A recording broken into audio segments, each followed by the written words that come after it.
Work session of the Portland City Council. Today's date is July 25th, 2023. Before I turn this over to Commissioner Rubio, who is leading today's conversation, I want to offer just a few brief comments about the importance of this work session. The studies that will be presented to us today will crystallize further both the housing needs in our city, which are withering, as well as the concrete actions City Council can take to enable the production of more housing more quickly. Looking at comparable cities shows us that we're not alone in facing these challenges, but it's up to us to act locally and with our partners in other governments here in the state of Oregon to be successful. Despite the current interest rate environment and the inflationary pressures on construction costs, we know that we will have a tremendous opportunity to offer incentives, to reform regulations, and to make smart investments into housing production that Portlanders desperately need. We must capitalize on this opportunity with the boldness and the urgency that it demands. I look forward to a robust conversation about concrete steps we can take to produce more housing and address affordability issues in our city. With that, I'll turn this over to Commissioner Rubio. And again, thank you, Commissioner, for your leadership on this, as well as the Portland Housing Bureau, the Bureau of Planning and Sustainability, as well as Prosper Portland to move this work forward. Thank you, Commissioner Rubio. Thank you, Mayor. I'm very excited to be here today to discuss a topic that is among the most important issues facing Portland today, housing production. We will be joined by staff in the Community and Economic Development portfolio and guests who will share the results of a new study about building multifamily housing in Portland. Just one second, sorry.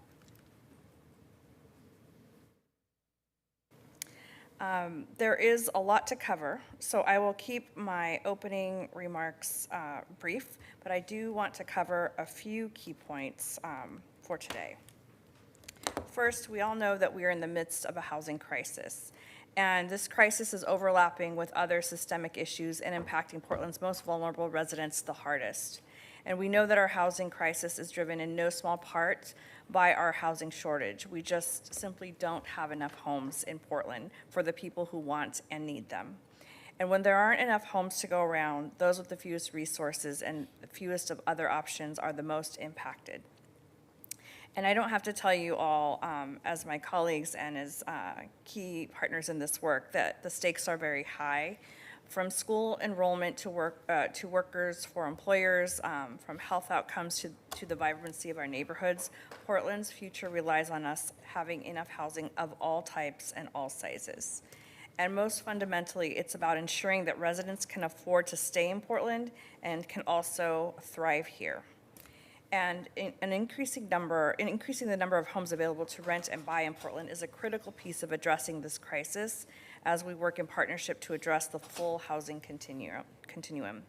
And as most of you know, housing development is an incredibly complex topic, and so much has changed in the last few years. So that's why we're here today, to learn, to ask questions, and discuss how we can move forward given the times that we're in and given what we've learned.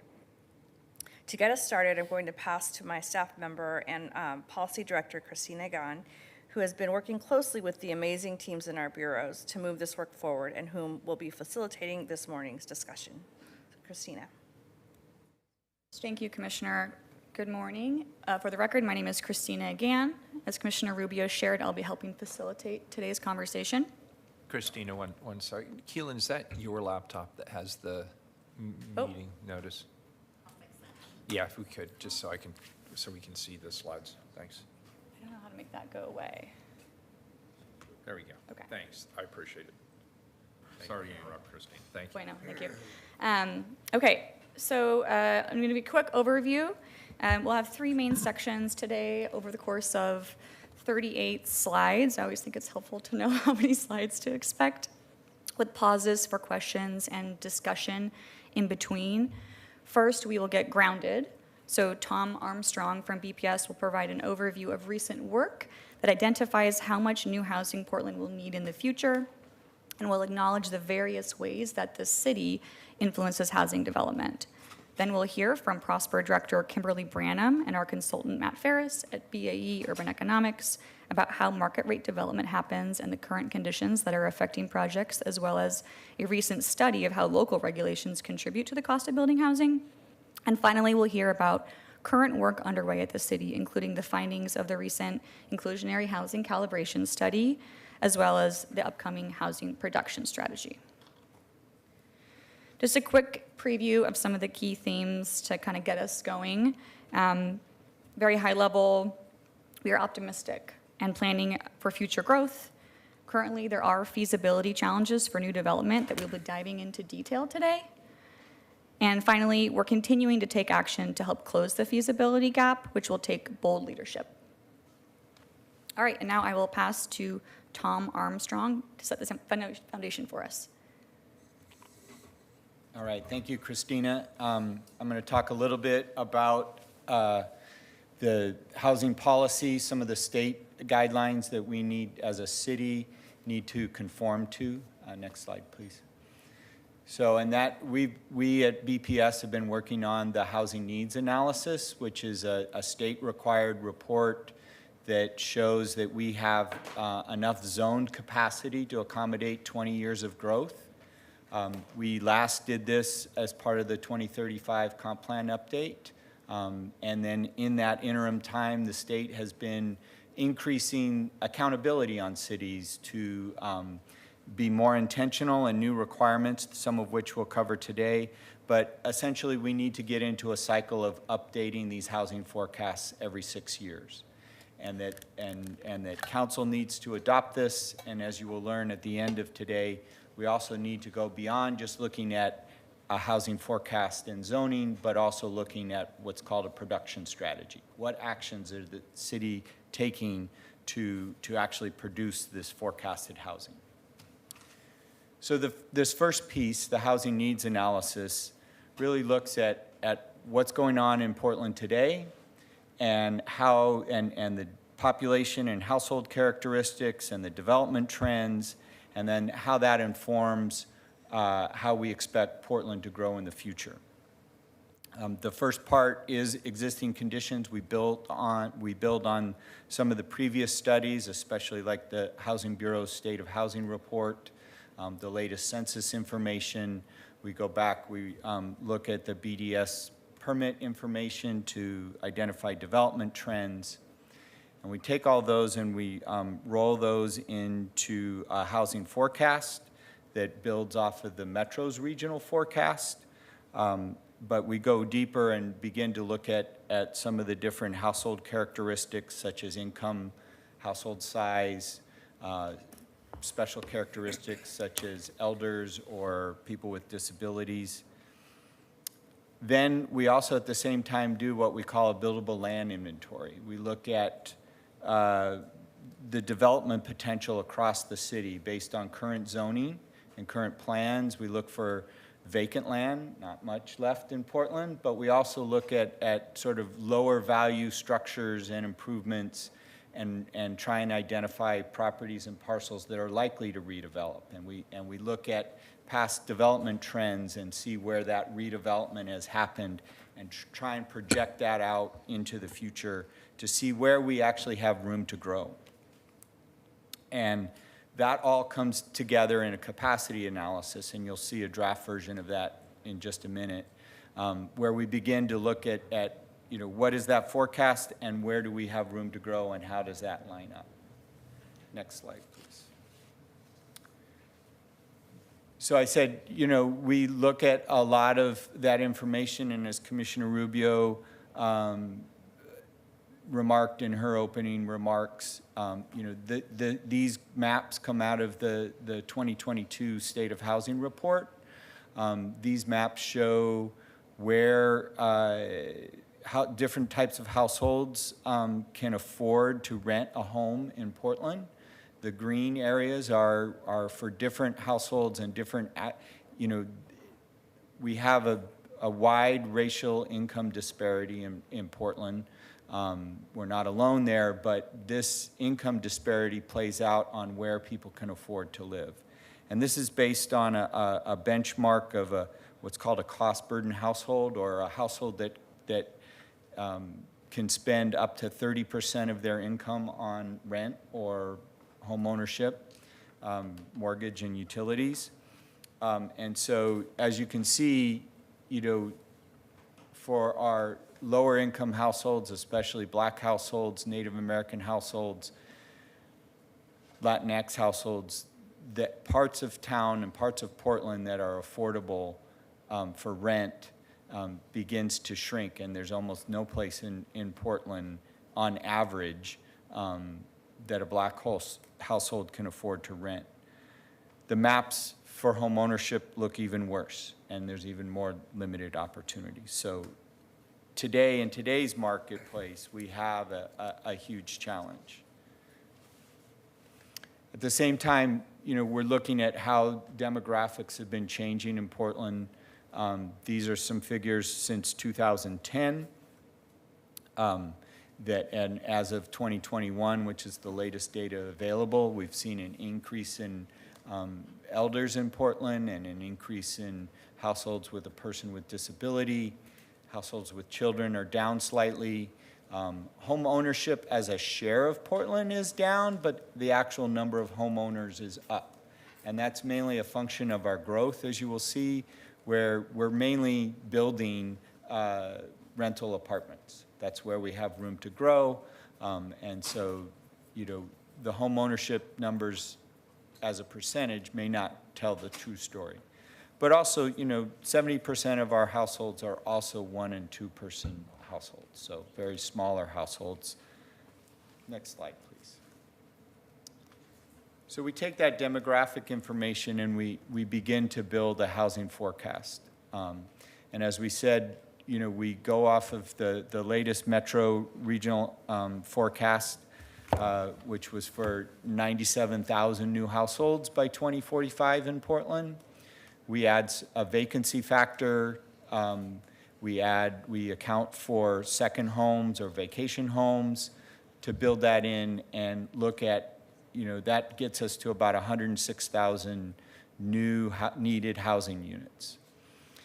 Now, the state at the same time is starting to develop new forecasting methodology. The recently passed legislation, it's called the Oregon Housing Needs Analysis. We see this coming. It's going to be required of the city in 2025. And so we've started to build some of that methodology into our forecast now, so that we can prepare for those obligations. And the two factors really that become an obligation in the future are accounting for historic underproduction, and that's where we look at sort of the population growth and the household formation compared to the housing units produced. And there's a little bit of a mismatch there. And so what that means is you have adult children living at home and households doubling up. And so we begin to account for that. We also more intentionally account for housing our houseless population. And that gets us to a number of 120,000 new housing units needed by 2045, which is about 5,200 units a year.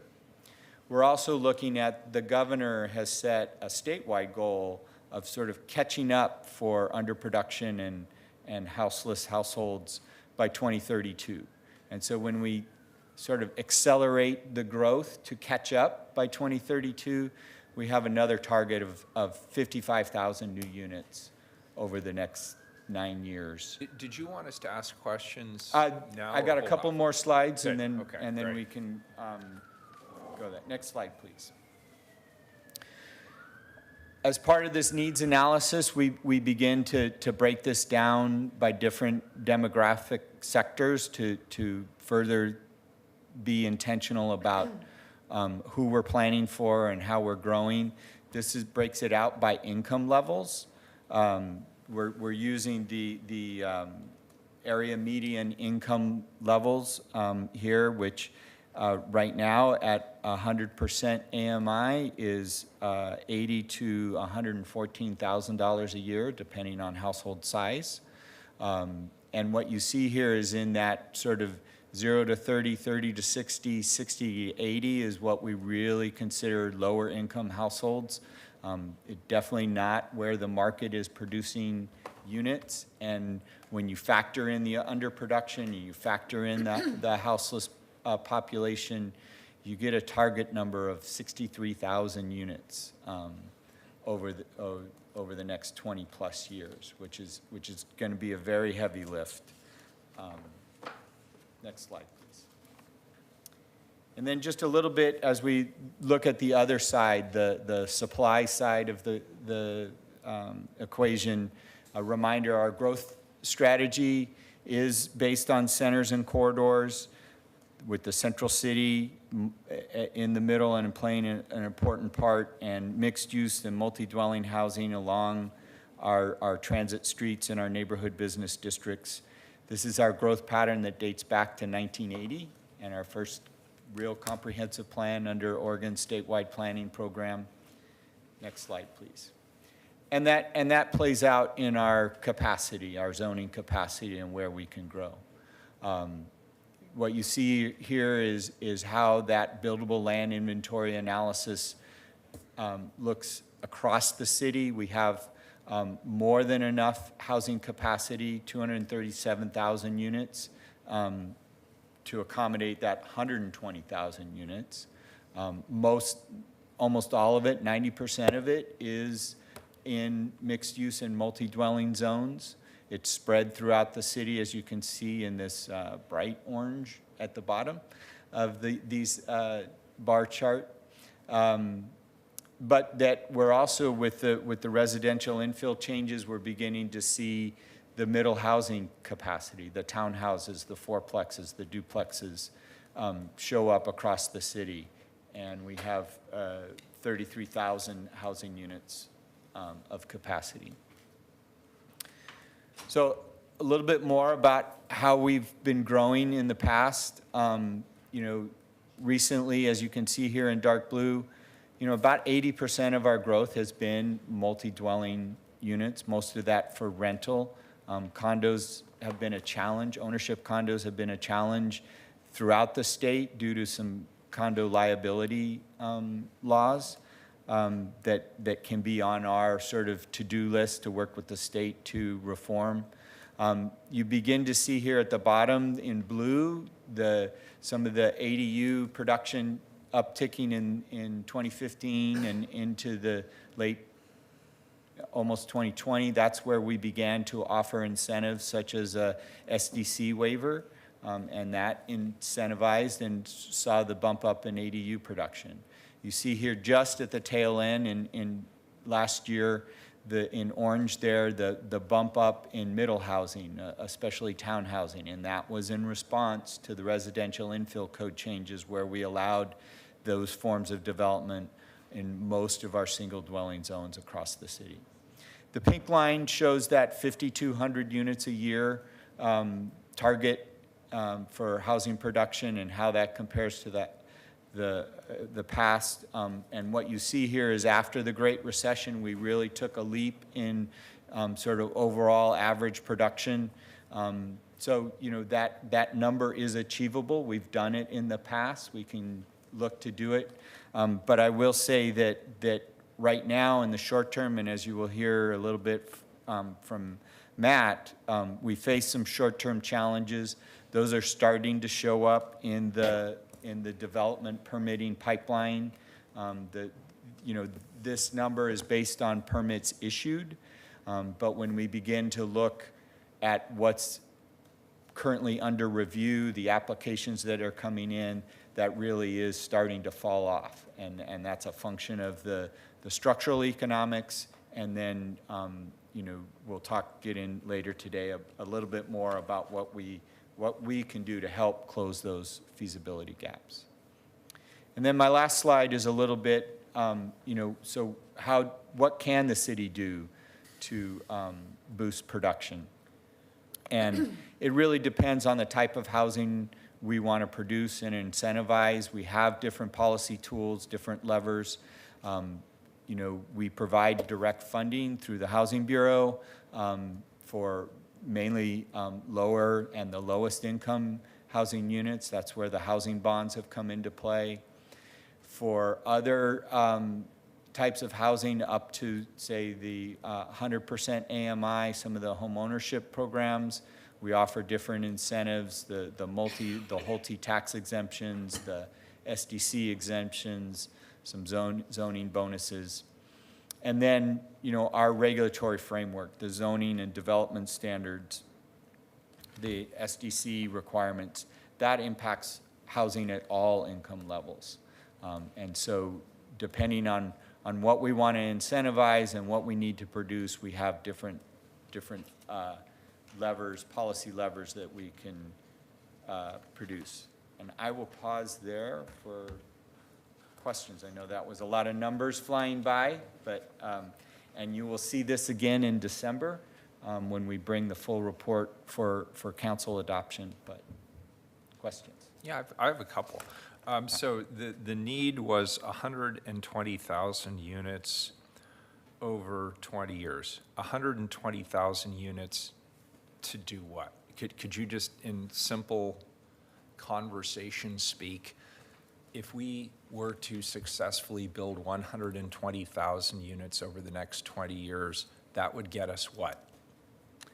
That would sort of keep the market in balance. You know, we're expecting people to continue to begin to come back to move here, to migrate here, mainly in migration from other parts of the country. You know, this is a pre-pandemic forecast, so as Metro and the state update their forecasts over the next years, those numbers might change a little. But as people move here, that is the demand in the marketplace. And if we're not building the units to absorb that demand, and if we have a constrained supply, prices will continue to go up. So if we were, so the projection is we will need 120,000 units net for the people here who want to buy, or people moving here who want to buy. Does that then assume the market is stable, meaning it's stabilized at the same relatively unaffordable rate?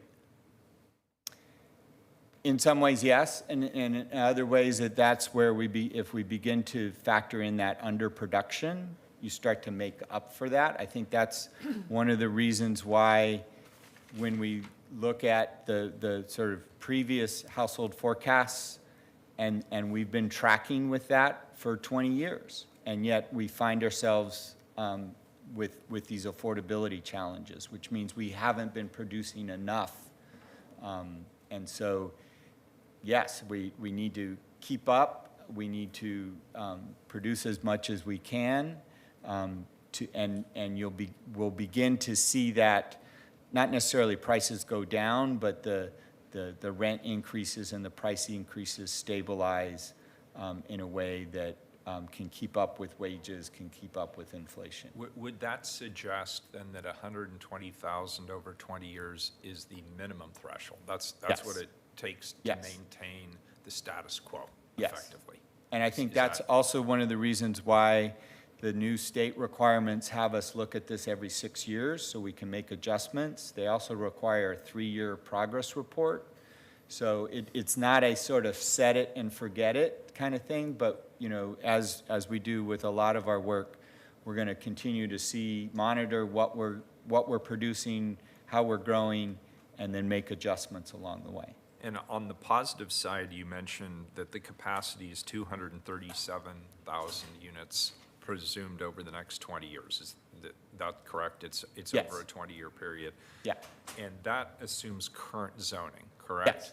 And so that is supported by the work that was done around Central City 2035, the residential infill plan, better housing by design, the ADU ordinances, all of those things have led to what you believe is an existing capacity then of 237,000 units if the current zoning was built out to housing to its full capacity. It's actually a little bit less. The 237,000 is not a full build-out. It is a build-out under current development trends, which is a little bit less than build-out. So again, in terms of overall development capacity, we have room to grow. What we need to be is more strategic about those locations, and as we'll get into, adjusting the finer details of the development standards to realize, but when you look at what ground might redevelop, how high, how big a building you could put on there, yes, we have room to accommodate that growth. Okay, and that's actually very helpful. I did have a concern about some of the data that was in here. First of all, I appreciate that the 120,000 units is a stretch goal, right, compared to how many units we currently develop. I think it's within reason. I wouldn't, it's not a big stretch, but it's what we've been producing over the last 8 years. So I think, you know, once we get into a recovery mode, some of the costs, as you will hear, and interest rates come back to normal. I think it's something that we've done in the past and that we could reasonably expect to do. That's good to hear.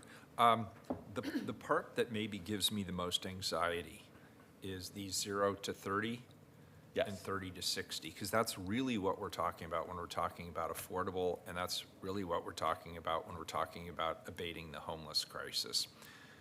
And you correctly point out in your presentation that 0 to 30 is basically a subsidy. And 30 to 60 requires some level of public subsidy.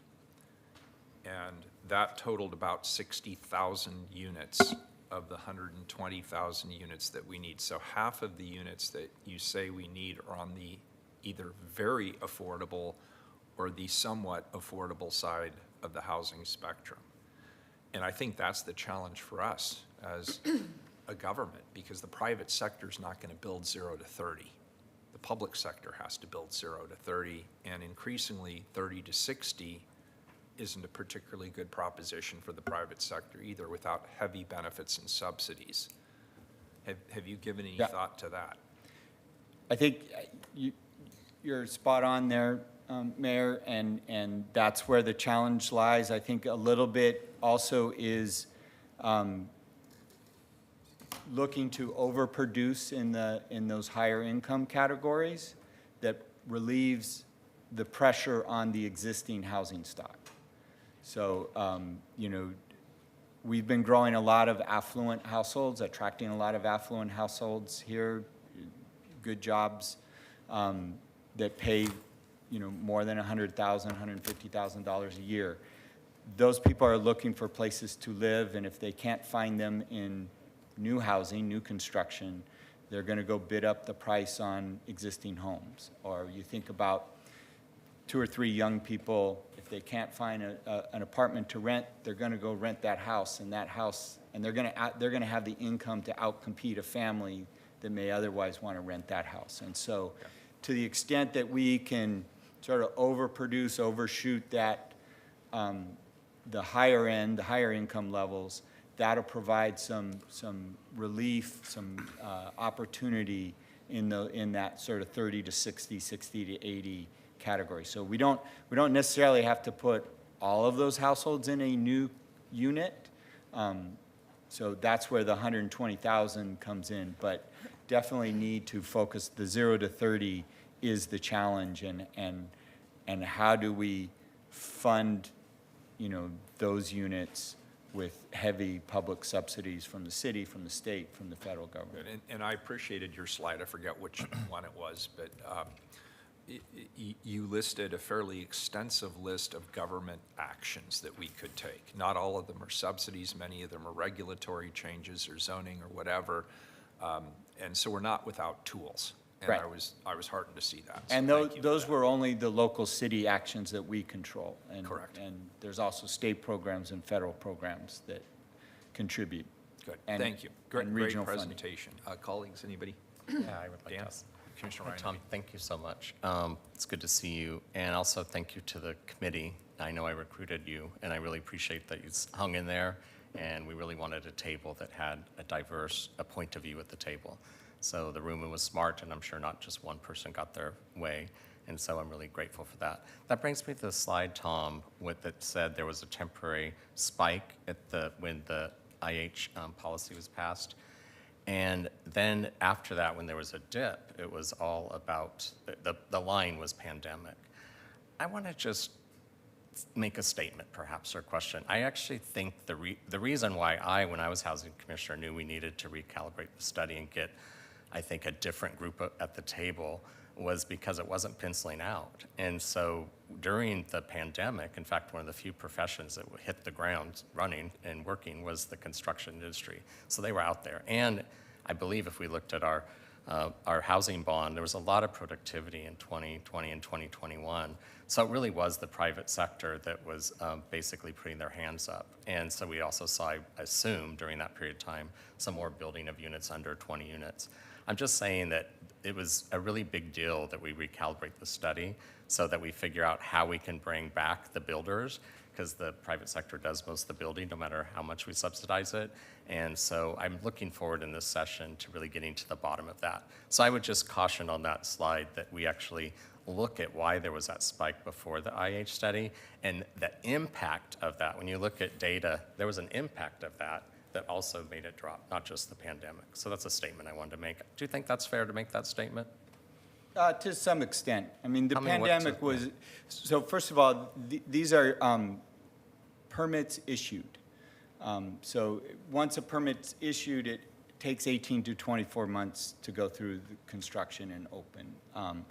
The pandemic was a huge disruption. It also happened at a time that BDS was transitioning to the online intake and the permitting system. So in terms of permits and how that flowed. Yes, well aware of that. Yeah. That was a huge disruption, which is why I think in terms of permit issued, you saw that. But you began to see that absorption of all of those permits that came in to sort of beat the IH requirements. Yes, those factors are big as well, of course. I just think when we look at today's session and where we're going, and I know Commissioner Rubio and I have had this conversation, it's about how we can get people back into the game of building in Portland.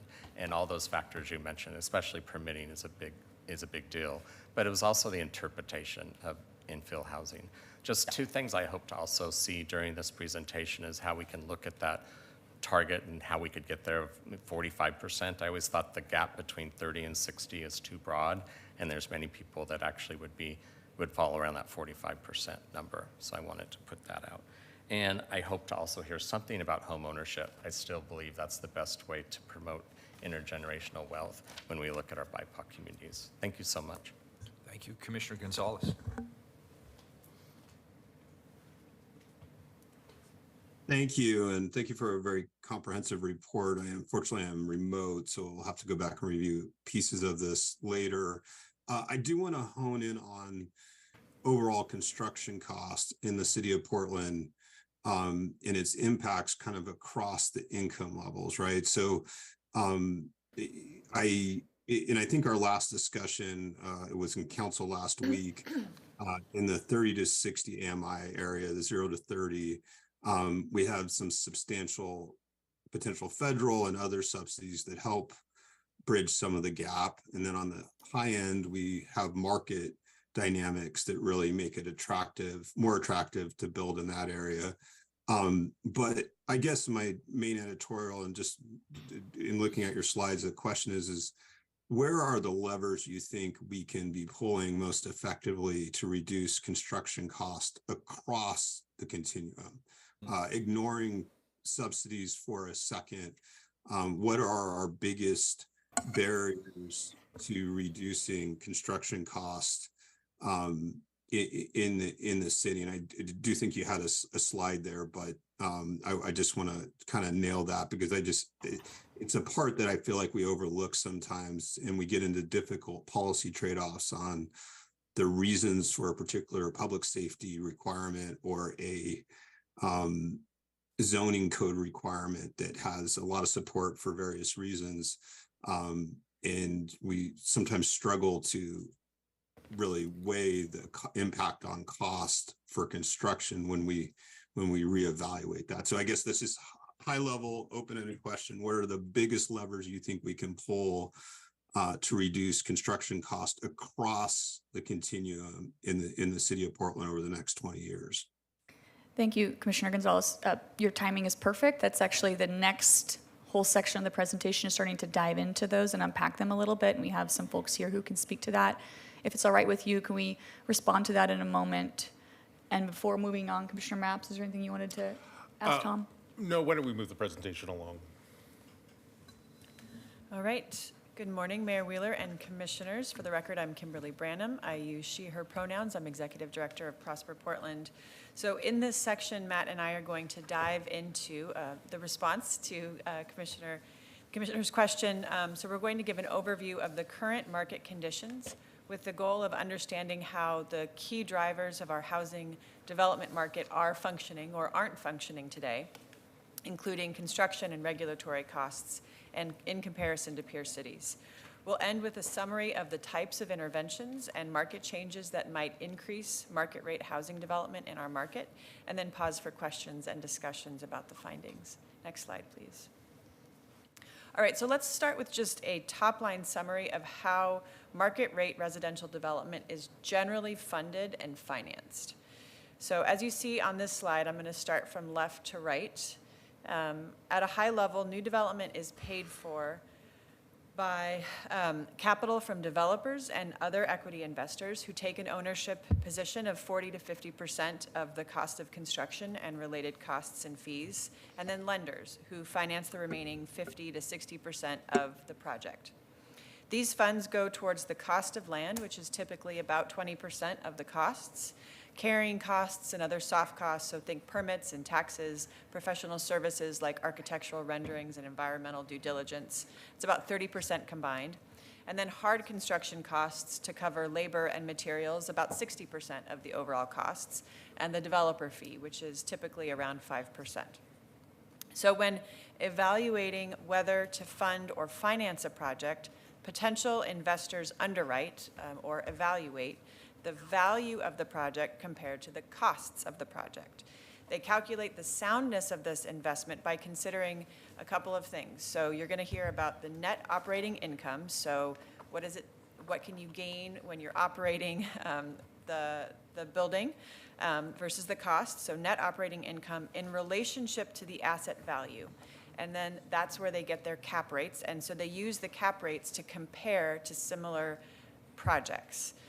And so, in other words, projects are only feasible when the value is equal to or greater than the costs and the potential returns achieved are at market standard rates. Because imagine that you're an investor, you can invest in Portland, you can invest in Beaverton, you can invest in New York City, you can invest in Minneapolis. So you are looking at where you can invest, and so you're looking at the return threshold, and you need to see a certain return threshold for that investment to be competitive.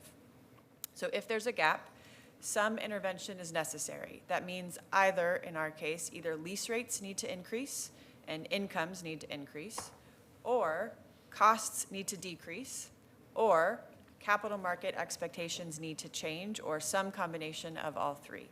So I'm going to turn it over to Matt to talk a little bit about how we're faring on each of those levers and what we might be able to do about that. Great, thank you, Kimberly.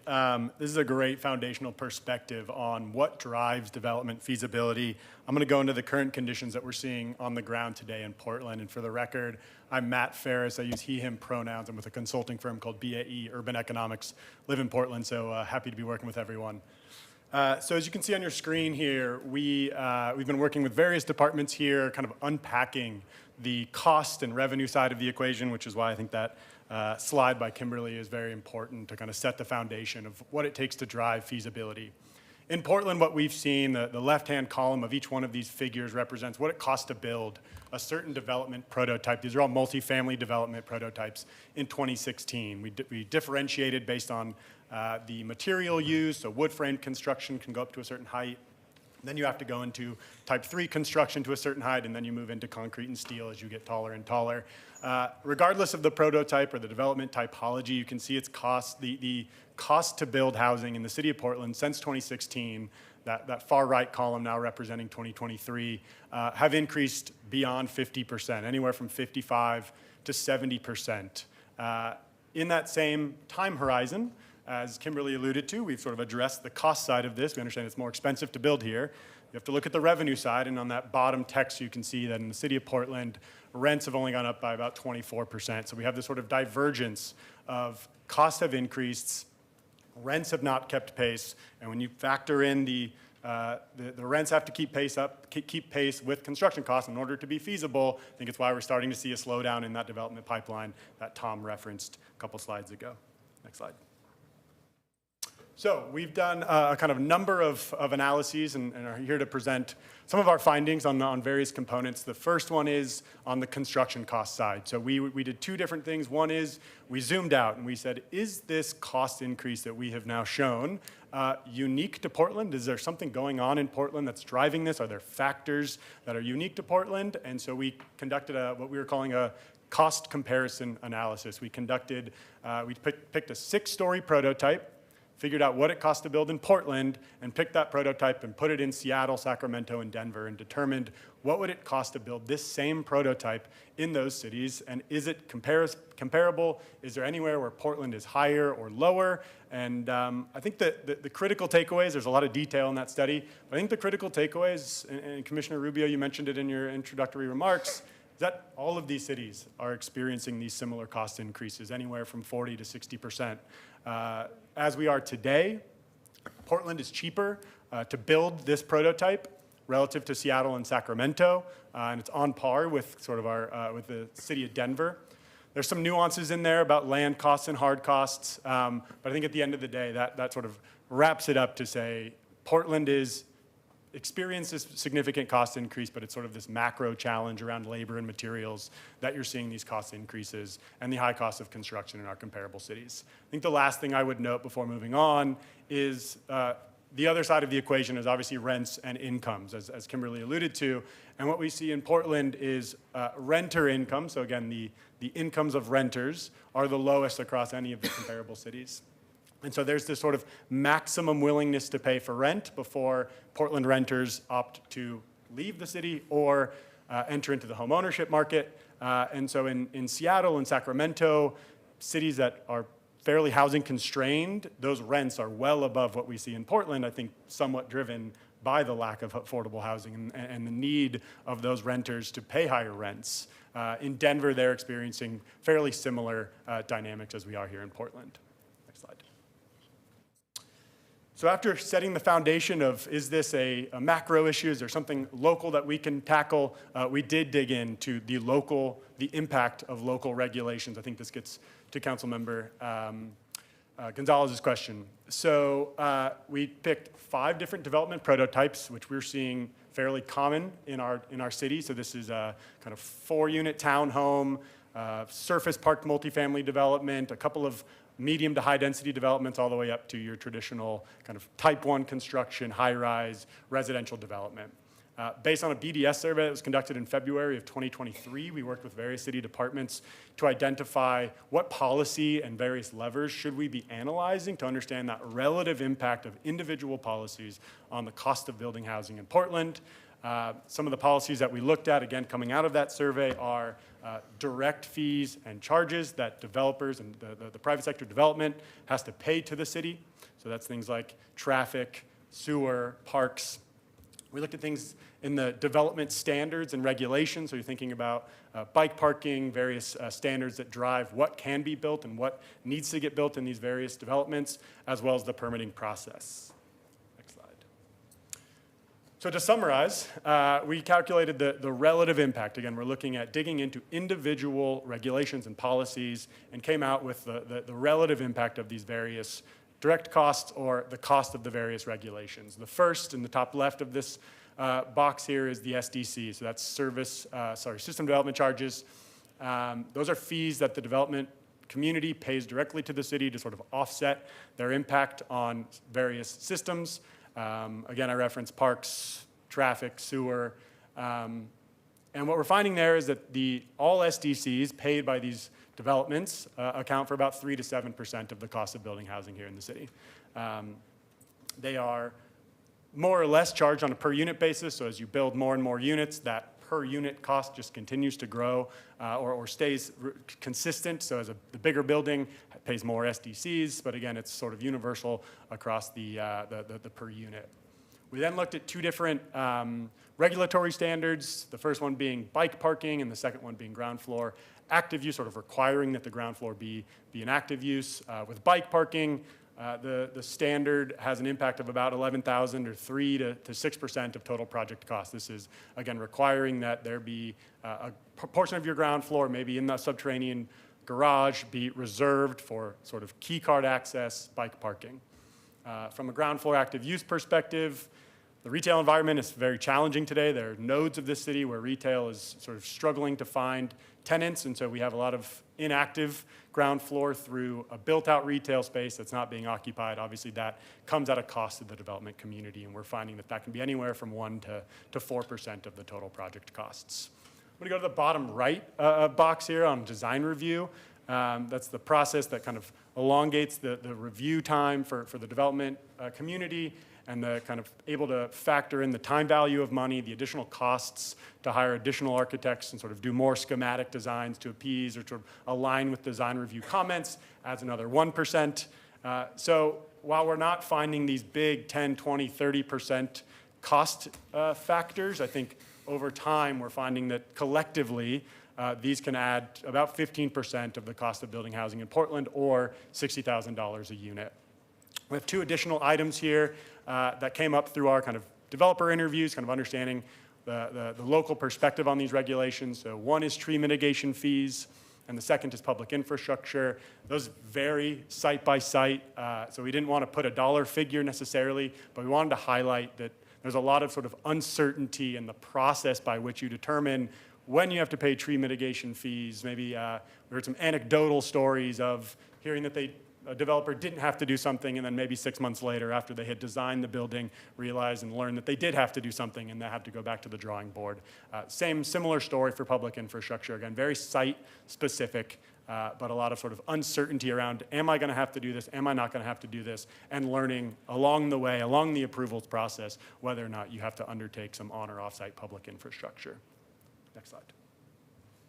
So I'm going to conclude this section with a kind of realistic take on what will it take for development to be financially feasible here in the city of Portland. And we broke this down into 2 overarching topics. So one is market actions. This would merely be waiting for the market to correct itself, to react to the infeasibility of today's current environment. And the second one is city actions. What can we be doing as a city to improve the feasibility of development? So from the market perspective, holding all of our financial models constant, we would need to wait for market rate rents to increase between 15 and 35%.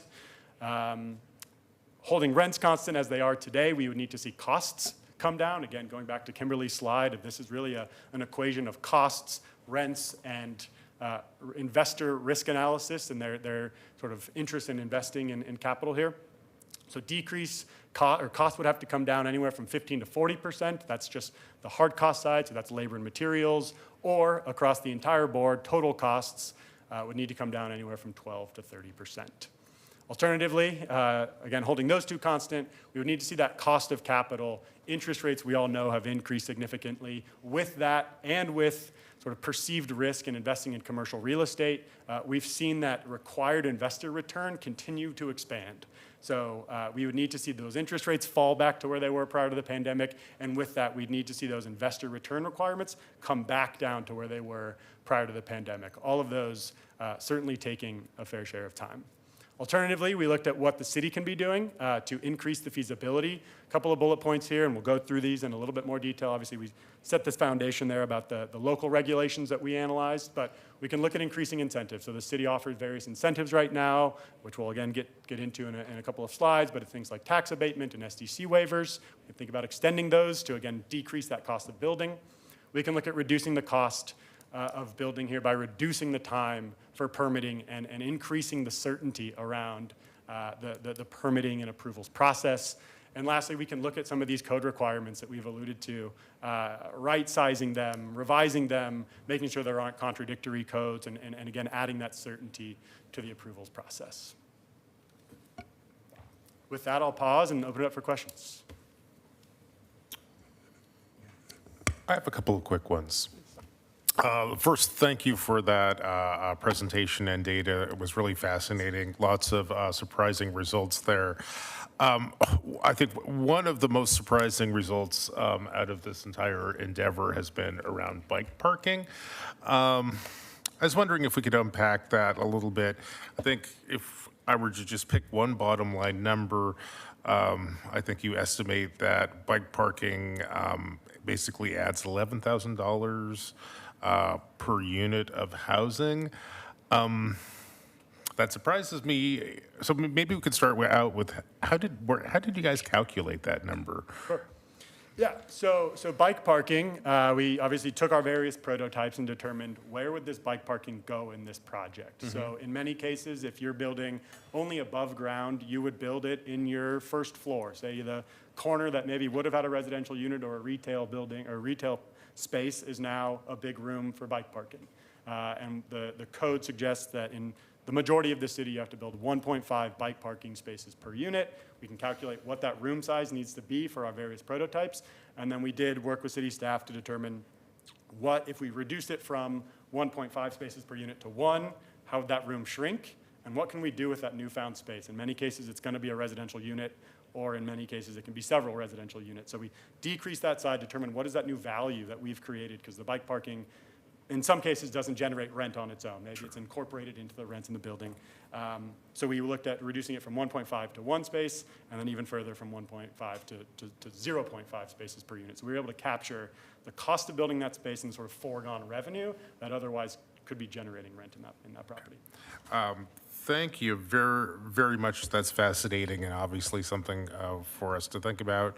At the same time, you know, I think we also, as your PBOT guy, one of my goals is to facilitate people getting out of their cars and onto bikes. So this is a space that I want to think about, and I look forward to working with my colleagues on council to figure out a way to both bring affordable housing while also meeting our climate goals. You also listed a set of actions the city could take. We could increase incentives, reduce permit times, and reduce code requirements. Now, we have a work group that's been working on permit times, and I think we've made some important progress there in recent years. However, one of my questions is, two-part question. First, what are the kinds of incentives that the city could put on the table? And the second question is, I'd love to hear a little bit more about reducing code requirements, and do we have any efforts currently undergoing in that space?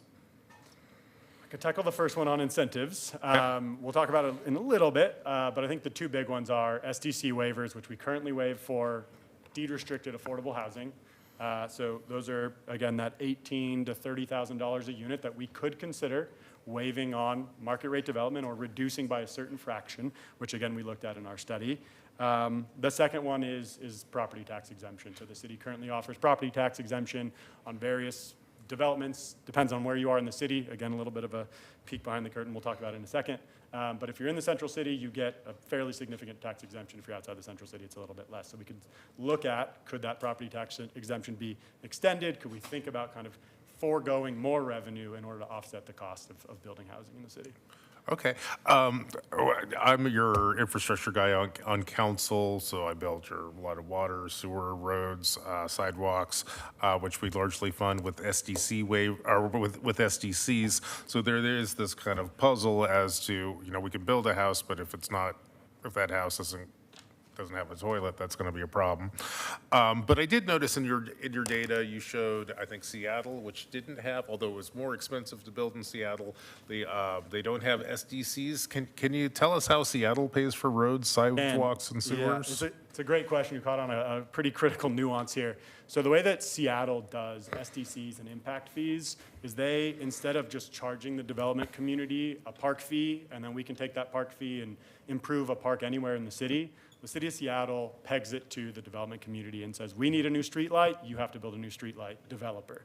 We need new sewer infrastructure on this road, you, developer, have to do this as part of your cost. So you caught it 100% correctly, which is the cost to build, the hard costs are higher, which is more or less you're paying your contractor to do X, Y, and Z.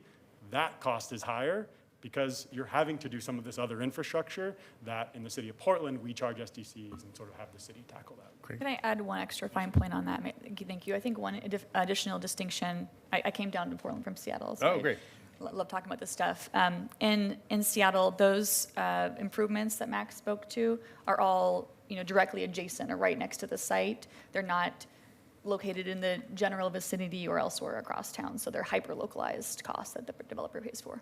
Do they have an equity strategy? Like one of the things that we try to do in Portland, as everyone in the room knows, historically, Portland, let's say east of 82nd, has been neglected in terms of investments in infrastructure, although it's become much less true today. But one of the reasons why it's much less true is that we use some of our SDC fees to kind of build in underdeveloped parts of the city. Does Seattle have a strategy for addressing problems They like rely that? on other tools, other financing tools for parks and other things. Okay, great. And let me return. I asked two questions, and I'll just put this last one on the table. One of the actions the city could take is reducing. I think you described it as reducing code requirements. What would that look like, and who's in charge of that? Excuse me. Donnie Oliveira for the record. Commissioner, we have a section in the presentation. A little later, if you don't mind, I'll cover it then. Okay, great.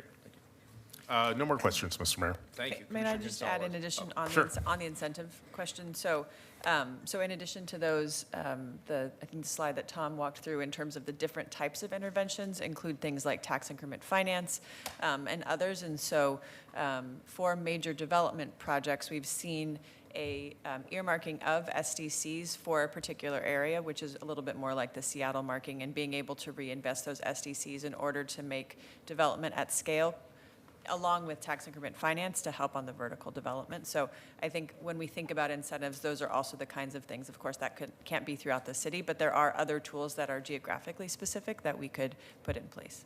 Okay, great. Thank you. That was helpful. Thanks, Commissioner Gonzalez. Yeah, and I may have to drop, so I'm gonna chime in each section and try and do it fast. Just a couple of quick notes. So in the affordability section, I think it's worth emphasizing that essentially you found the cost to build here is similar to comparable cities, but one of the real deltas on affordability is income. That renters in comparable cities simply make more money than they do in Portland. I guess I would submit to my colleagues that when we're thinking about the affordability challenges in our city, that we not forget about the importance of economic development and continue to generate family wage jobs as a preeminent area of focus and a key component to the whole affordability issue. Moving on, just another point of emphasis, the uncertainty, how much that impacts developers and attracting capital to the city of Portland, both the perception of subjectivity in the review process and just the length of time. I know that Commissioner Rubio is working on that and the efforts to streamline permitting, just emphasizing that point that that is not an irrelevant consideration for investment that was highlighted. I guess I have a provocative question on cost reductions and policy choices, which I think are coming up. Are our climate goals more important than assuring affordability in the city of Portland? I'm not sure that's a place that policymakers have been willing to go in recent years. I think that's a question that we have to ask ourselves at some point. And there are, again, millions of trade-offs in our code on a whole host of venerable public policy goals that negatively impact construction costs and therefore affordability. Again, I put that out more rhetorically and provocatively. I do have a question specifically about public infrastructure investment requirements. Where are the specific areas of uncertainty that were identified? Because that sounded like that was a significant item. Is it biking requirements or what? I just am trying to get a handle on that one bullet point. Where are the big areas of uncertainty there?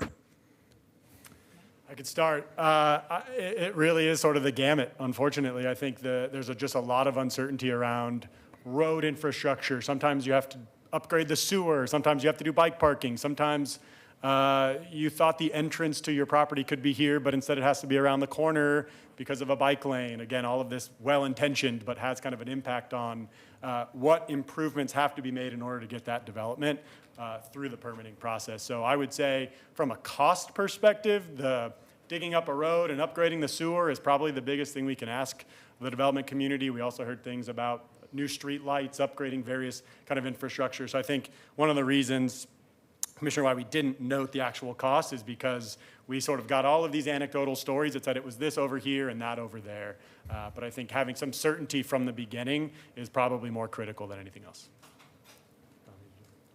Interesting. Yeah, I think that's a topic of the circle back to as we flesh out policy here and whether we can cap or I don't know. I don't know what the solution is there, but it's interesting call out. Last but not least is in kind of your review of comparable studies. I mean, you allude to attracting capital and, you know, more macro dynamics of that are impacting investing in multifamily, but can you quantify the appetite for investment in Portland versus comparable cities right now? I mean, you've alluded to what people can pay in rent, construction costs. I think one could surmise certain conclusions from what you presented, but I'm just curious, how is Portland compared to Seattle and Sacramento and Denver in attracting capital right now for multifamily or other housing investment? Yeah, it's a great question. I think the main way to kind of capture that is in the cap rate or the required return requirement. So you do this sort of national study, you look at the various cities that we looked at. I think a finding that maybe we didn't even note here, but is certainly in the report, is the investors don't need those as large of requirements in a place like Seattle. They think that is this sort of thriving economic engine, somewhat housing constrained, so they sort of see this continued rent growth. And so the way that we're calculating feasibility, as Kimberly showed, was what is that cap rate? What is that required return? And in Portland, you can assume that kind of encapsulates risk, right? And you need to show a higher return if you're feeling like, I don't know if rents are going to continue. I don't know if I can get that $2,500 a month in rent. You need to have a little bit more wiggle room. And so in Portland, that number is a little bit higher, that higher return requirement than, say, Seattle, maybe San Francisco, maybe LA, but Sacramento, Denver, a lot of these sort of secondary, tertiary cities capital is thinking about them all quite similarly. So cap rates in Denver, Sacramento, and Portland were all roughly the same, with Seattle coming about 25 basis points lower. Yeah, and I think historically that's not always been true, right? So this is an unfortunate current reality for us, but I'll leave it at that. Thank you. Commissioner Rubio. I just have one quick question. While we're talking about other populations and how we compare, can you talk a little bit about the renter population and how our renter, what does it look like here compared to other cities that you looked at? And do we have more renters overall? And it also in terms of renters of color, percentages, et cetera. Certainly happy to talk about the total numbers. We did just look at sort of the total distribution, didn't want to get into any kind of the details on the renter profile, unfortunately, at this time. We did find that Portland has the lowest share of renters relative to the other cities. Now that, I think, probably historically tied to a little bit more of an affordable housing market that I think today we all can attest is maybe not the case as much anymore. So I believe, again, I don't have the numbers offhand, but I believe that Portland, the kind of share of renters was probably 10 to 20% less than some of our comparable cities. Okay, thank you. So that certainly is a distinction that's required looking at when we're looking at building renter housing, is if we just have less of them, that demand is maybe not as strong as other cities. Can I jump in here and build off of Commissioner Rubio's question? Yeah, here I am doing it. One of the questions I had as you were presenting your data is I think you found that Portland renters tend to be less affluent than renters in other cities. Have we controlled for race there? Is what's going on there is we just have more people of color renting in Portland than we would in Denver or whatever comparable cities we're looking at? Is that what's happening, or is there something else? And one of the reasons why I'm kind of puzzled there is I think wages in Oregon are I think of wages in Oregon as being relatively high and wages in Portland being relatively high. So I'm still trying to figure out how to square the circle. I might be able to speak to that, and Tom or Molly, you might recall from Advanced Portland that we took a deep dive in terms of income levels. Yep. And what we're seeing in Portland is that there's been a growth in the highest income, as Tom mentioned, and then a growth in the service workers. But when you compare the highest income in Portland to the highest income in Seattle or San Francisco, it's almost not a comparison. There's so much greater income in those areas, and it speaks to the strength of the job market. And then on the service worker side, it has been the case that having the minimum wage threshold in Oregon definitely has kept those so that they're not as low as some markets like Denver and other places where you don't have that same level. But we also haven't seen a considerable growth in middle income employment opportunities, and I think that does differentiate us a bit from other markets. So I think I'll let my colleagues go in, but I think that is the economic composition of our city is overall less affluent than we might expect. And just to add to that, with our State of Housing report, we do look at racial disparities, and we have seen a continued trend of huge disparities between households of color. We know that the average Black household earns half of what the average white household earns here, and we see that playing out in terms of their affordability, ability to live in outside of any part of the neighborhoods in Portland.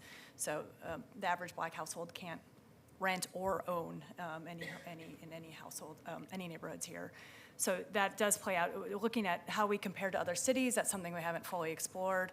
Certainly we can come back and do a deeper dive on that. I do think it's worthy of looking at how we're really comparing to those demographics of those other cities, especially as we're looking at comparing to what it costs to build housing similarly. Great, thank you. And here, I want to share one more thing, and then I'll turn the floor back over to the mayor and staff. But here's an interesting exercise, both for my colleagues on council and for interested staff to go through. I think yesterday I was briefed on the Portland Insight Survey, the survey that would go out, and we talked to, I think, literally thousands of Portlanders to get a feel for how they're feeling about the city. Unsurprising results there. Top three concerns are homelessness, crime, and then affordability. Once you break down the affordability question, it really falls into, I think, two groups, kind of families who are concerned about housing, and then kind of businesses who are concerned about the fact that it's not always easy to do business here in Portland. But if you take a look at the family side, which is basically where their affordability concerns are really about housing affordability, and then break it down by race, and that's one of the kind of cool things about the Portland Insight Survey is that we oversample people of color, so we can actually take some, make some estimates of what's going on in that space. You'll see that the results that, people of color are most dissatisfied and most frustrated and most scared and most pinched by our housing market. And it varies, the economic situation of African Americans, Native Americans, Asian Americans varies a little bit, but literally the affordability maps that we look at directly correspond to the sort of satisfaction numbers we see over on the qualitative side.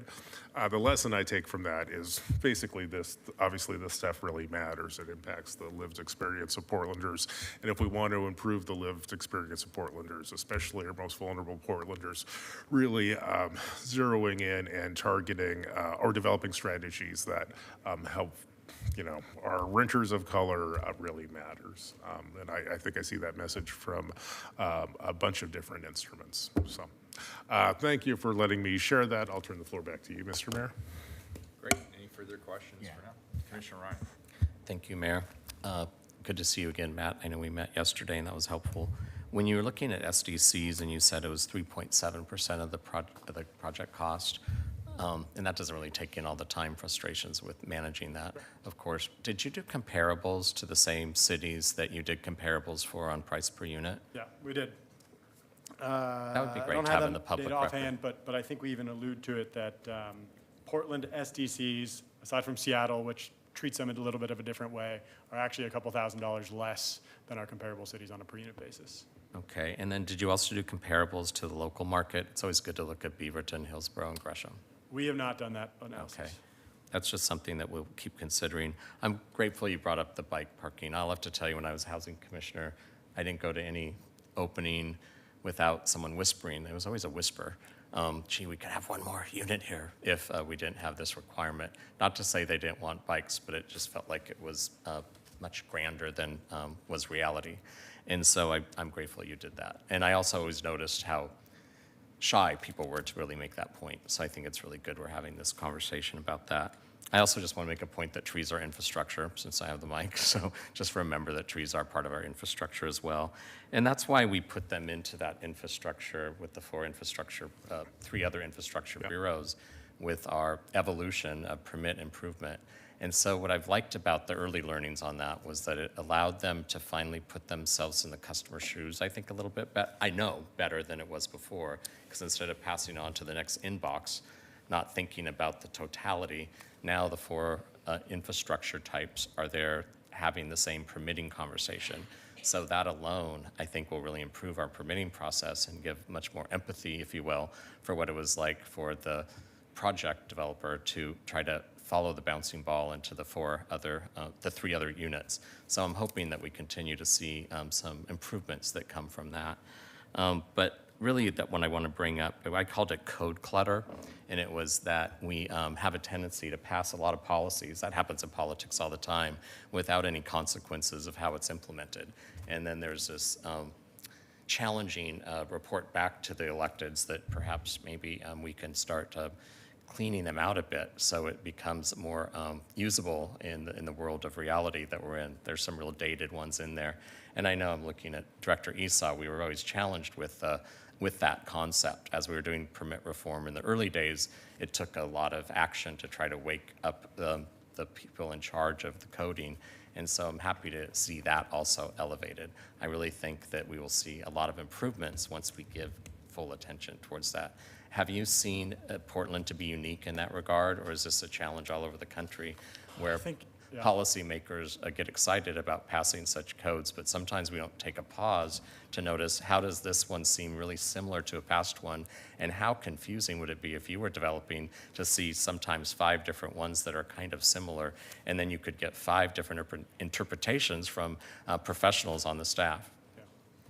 I'd certainly say it's not a unique perspective. A lot of developers would say the approvals process and the various code requirements in all major cities are quite complex. I think to your point, a lot of cities have started to realize that we need either a local champion in the building department to get me through the approvals process, or at the very least, have everyone at the table at the front end to say, I need this, this, and this done.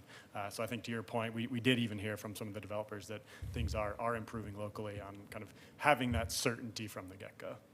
And I have seen a real change since you came on board, Don, in this regard for BPS to really be a part of the improvement and efficiency for that. But I'm really grateful today that we're giving that more attention than I think we have in the past on this conversation. Thank you. Great.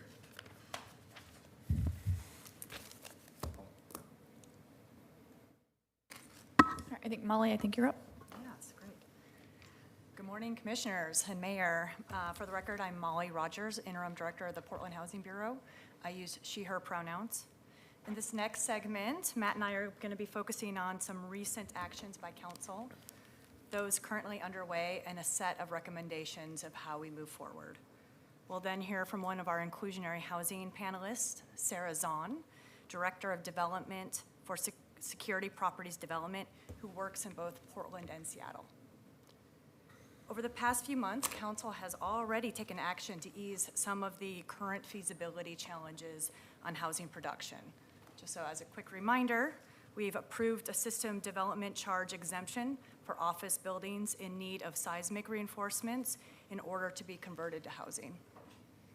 The city advocated for a change to the multiple unit limited tax exemption, or multi, at the state so that these converted buildings can receive the full property tax exemption applicable under inclusionary housing. City Council approved a 3-year deferral program of SCCs, allowing developers to pay those fees at building completion and not on the front end. Additionally, BDS is now assigning a single point of contact for multifamily projects moving through the permitting process. Council approved a 5-year extension of the property tax exemption for some apartment buildings approved for the multi-program, so that 60% median family income households are not immediately displaced by the expiring affordability requirements. Last but not least, City Council and the County Commission just expanded access to the Home Buyer Opportunity Limited Tax Exemption, or HOLTE, program by increasing the annual cap from 100 to 500. Next slide, please. There are several additional policy initiatives underway that we'll cover in the next few slides. First, PHB is concluding its inclusionary housing study in consultation with BAE and our panel of 10 housing development experts. You will be receiving a compilation of those recommendations shortly. Additionally, there are active conversations underway about permit improvements, building off of the work of the permit task force. BPS and BDS have identified potential code changes to reduce barriers to housing development.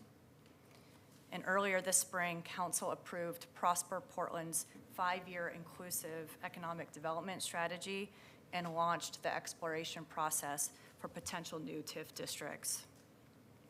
Next slide, please.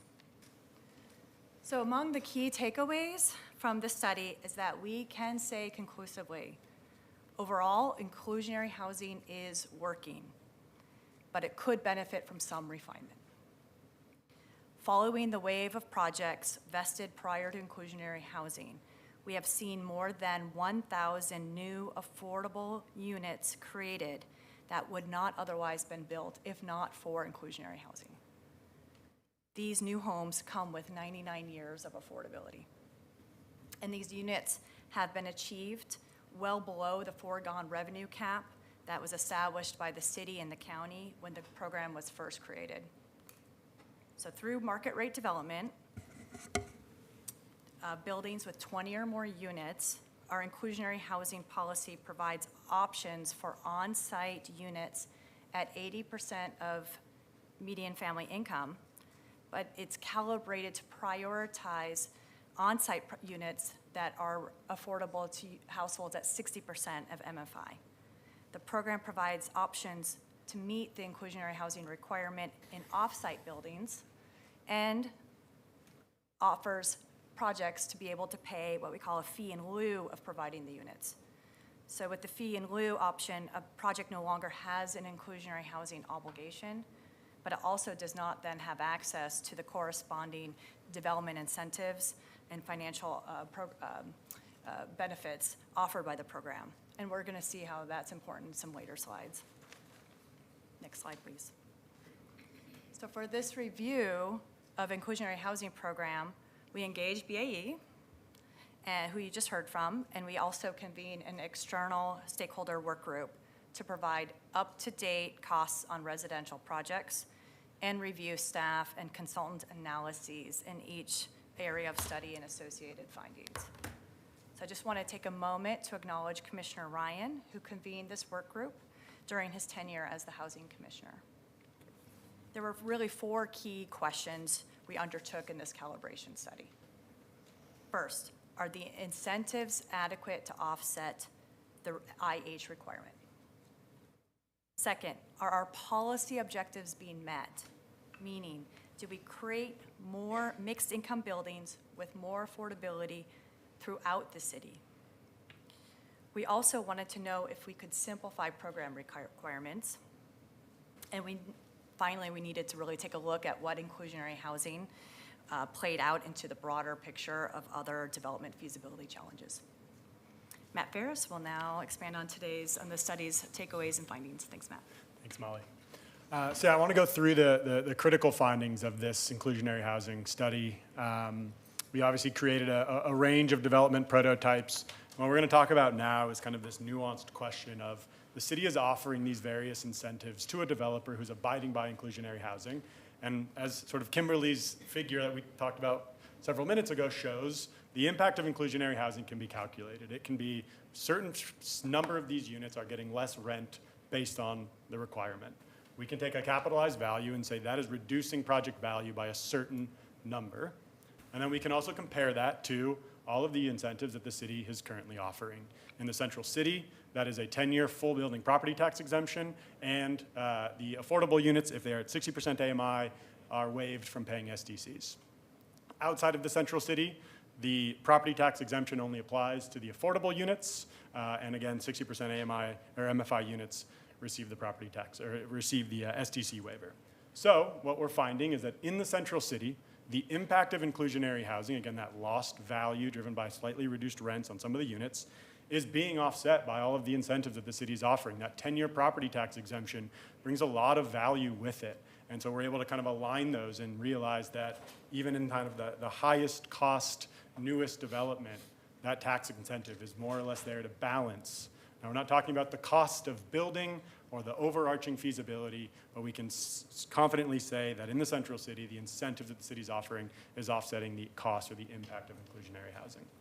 When we zoom outside of the central city to places like Slabtown, certainly other portions that are relatively high rent, where that property tax exemption now only applies to a certain smaller percentage of the project, those incentives are not balancing the impact of inclusionary housing. So the inclusionary housing ordinance is reducing the value more than what the city is offering in incentives. So you can see that there in the middle row there. That outside the central city, in these sort of higher cost markets, that policy is a little bit in balance. There are also segments of this city where that we would sort of consider low cost, where the affordable rents that are being required as part of the inclusionary housing ordinance are more or less on par with what those rents, the kind of prevailing market rent is in those cities, or in those geographies. Technically, the city would be then over-incentivizing by giving a small SDC waiver or a small property tax exemption in return for what otherwise would have been rents at the market rate. However, I would underscore that the feasibility of those developments, again, we're not referencing the cost of building is still very expensive, and yet the revenues are not that high in those areas. So we maybe haven't seen a ton of developments in those geographies, but again, the math does suggest that we might be over-subsidizing developments in certain portions of the city. Next slide. So just again, some key takeaways from the inclusionary ordinance. I think as Molly mentioned, the program is meeting our various policy goals. We are receiving mixed income developments The bulk of them with 60% AMI or MFI units. We're getting mixed income neighborhoods. It's also worth referencing in that sort of first bullet point of how does inclusionary housing fit into the broader development feasibility discussion here in the city, is that inclusionary housing is the only policy that the city has where the city is offering incentives to try to balance out the impact. Right, I referenced the property tax exemption and the SDC waivers. When we look at the various geographies in the city, that property tax exemption in the central city brings a lot of value with it, and so we are showing that kind of the central city balance is there, that the city incentives are offsetting the impact of IH. When we look at some of the other high-cost areas, there needs to be some more calibration. That's kind of where the working group is going, with potentially looking at additional incentives to ensure that IH is not reducing the impact or not reducing the feasibility of development in this city. That second overarching bullet point, even with a balanced inclusionary housing program, so when we say balanced impact of IH versus incentives, the development market today, the development environment today is very challenged from a feasibility perspective. And so that's, as we can see here, that's driven by external factors like the high cost of construction and the fact that rents have not kept pace. However, again, IH in many cases is balanced, and yet we're still seeing infeasibility driven by some of these broader challenges. We can look at some ideas about reducing the impact of local regulations. Again, that can reduce that cost and improve the overarching feasibility, because as that last bullet point suggests, we only get inclusionary housing units if the overarching market rate development world is feasible. Thanks, Line. So the work group recommendations. The work group has asked us to really explore how the property tax exemption can be expanded outside the central city, particularly for projects that are going to provide 60% MFI units. And the work group is also going to be recommending changes to the administrative rules to simplify what we call reasonable equivalency requirements regarding unit sizes and location of those units, and the reconfiguration option. These changes really are intended to make the program easier for developers to comply and easier for staff to administer. In light of the complex market and regulatory conditions of condominium development, the work group has identified the need to do some more additional work as a next step to really understand how the IH program could be more successful for homeownership. And now I'd like to introduce Sarah Zahn, who's been a longtime leader in our local housing community, who's graciously lent her time and expertise on our member, as a member of our work group. Sarah? She's on here virtually. She's brilliant.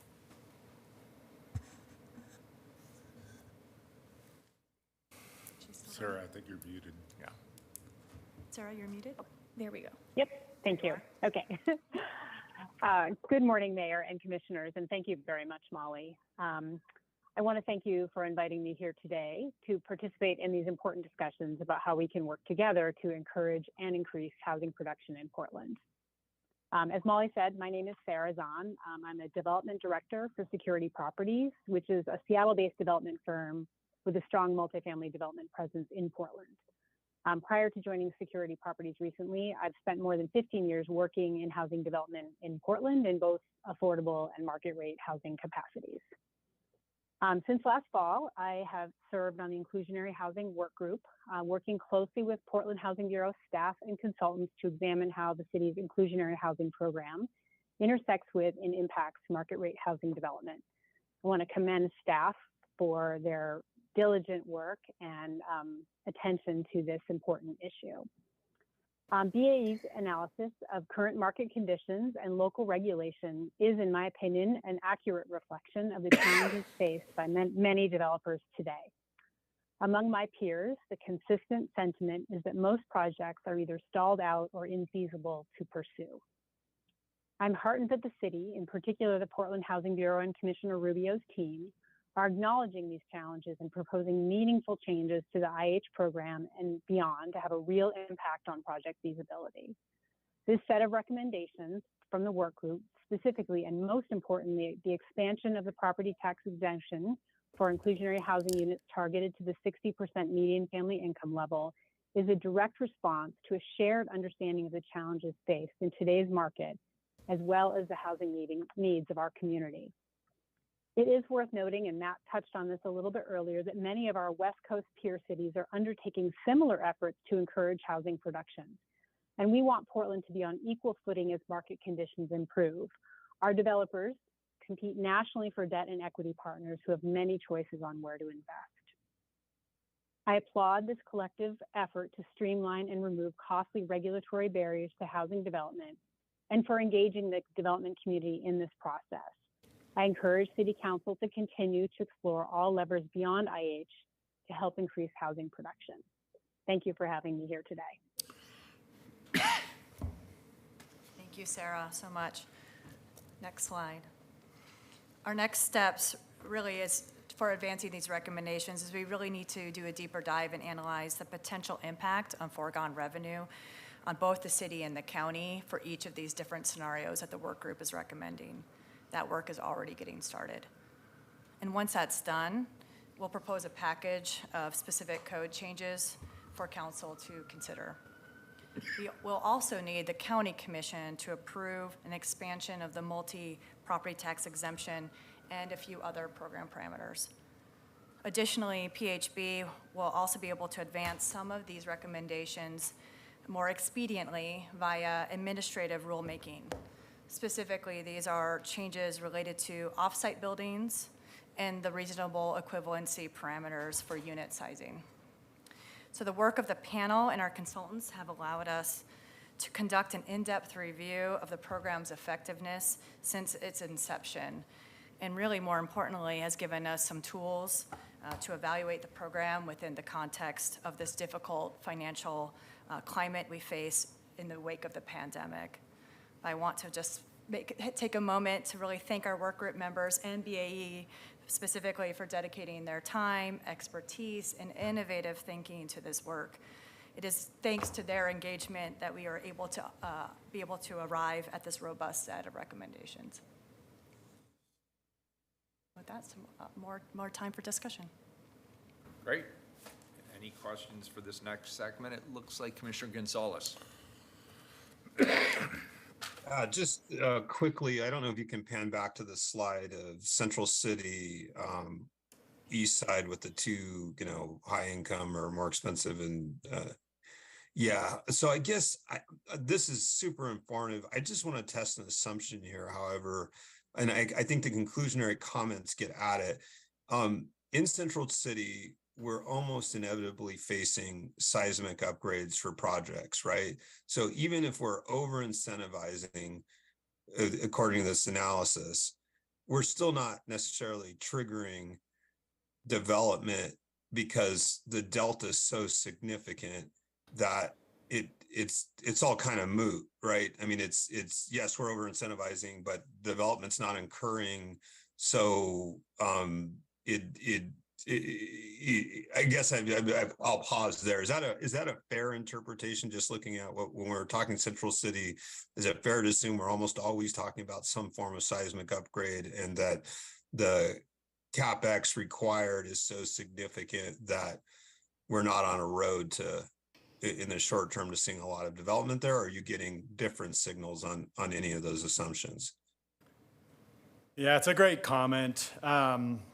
I think the next slide, the kind of third bullet there, what we looked at is, again, the kind of relative impact of inclusionary housing on decreasing the value of a property versus the incentives that the city is offering. Some of these seismic issues or some of the other infrastructure requirements, some of the other building code requirements are a little bit outside of this specific deep dive into the incentives versus the cost of abiding by inclusionary housing. And I think it's why we sort of end this study with, but development is still challenged from a feasibility perspective because of some of the items that you're referencing. So while inclusionary housing, we may be sort of doing the balancing act over here, we still need to understand that the cost of building is well beyond what the kind of project value is. And so it feels like you're absolutely correct that there are other cost impacts associated with building in the central city or even outside the central city, but we're wanting to look at the income and value impact of inclusionary housing versus the various incentives. But yes, you're correct that we're still, doesn't necessarily mean that housing is feasible, it means that IH is balanced. And on that point, on the slide where you're talking about the outer or east side, lower, I'm interpreting as lower income. Okay, outside of central city, low cost markets. And again, this is to your point, but it's a different driver. It's not necessarily construction cost. It is income in the area can't support sufficient rent to make the overall project pencil, notwithstanding or irrespective of inclusionary zoning requirements. Is that a fair interpretation of that point? I think that's a fair interpretation. And I would just submit, and I guess, and total brainstorm, we'll punt it over to the people who are paying closer attention to me on this, is if we're an additional piece we might consider if we're going to continue to include inclusionary housing for 20 units and above, is can we just across the board give them greater assistance on permitting and sort of concierge services for the added pain, or I don't know if you triggered at 20 or, but again, brainstorm, just putting it out there for discussion purposes. We can circle back to that later. Thank you. Great. Commissioner Ryan? Sure. Thank you, Molly, and thank you, Sarah Zahn. It was good to have her in the room as well. Couple of points I wanted to make and questions. I think this is what you got to, but we talked about this a little bit yesterday, but when I was overseeing this work, there were two things that just, I think, caused everybody's head to scratch, and a former commissioner pulled it off consent every time when these issues were there. And I know everyone was just playing by the rules, and this is what was in the code, and one was the configurations. So the days of having a family-sized unit for 3 bedrooms sometimes be equal to or less square footage than a 1-bedroom? Is that what we're trying to get to the heart of the matter on when you talk about configurations? And if the location within the unit as well? That's exactly right, Commissioner. There was, the way we had written some of the reasonable equivalency rules did have some of these unintended consequences of how these things were playing out at a project level, and we heard a lot about that from some of our panelists, who are, especially the architects and designers, who were feeling like they had to recreate their designs, schematics multiple times over to try to meet the proportionality. Right.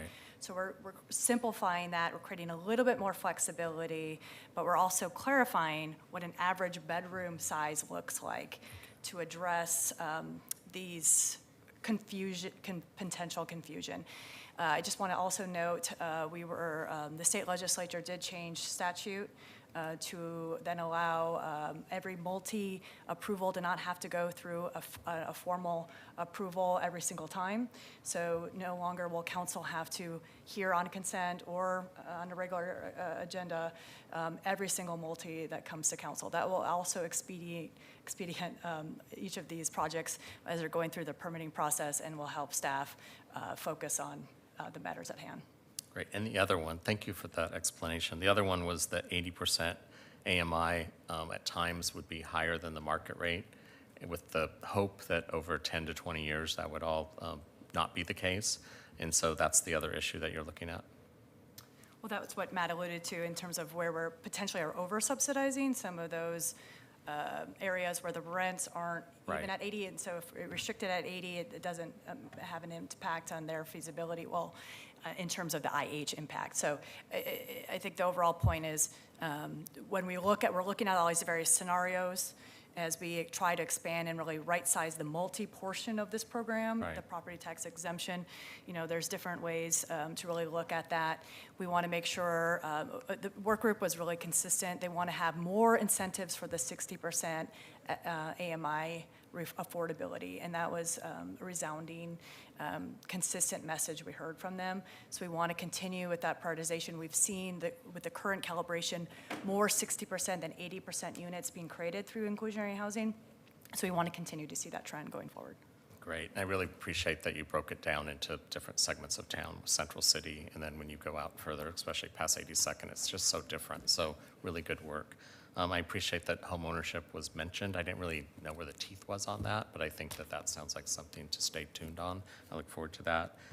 And then just out of curiosity, maybe this is where you will end. You'll tell us a little bit more about what we can expect going forward from this work session.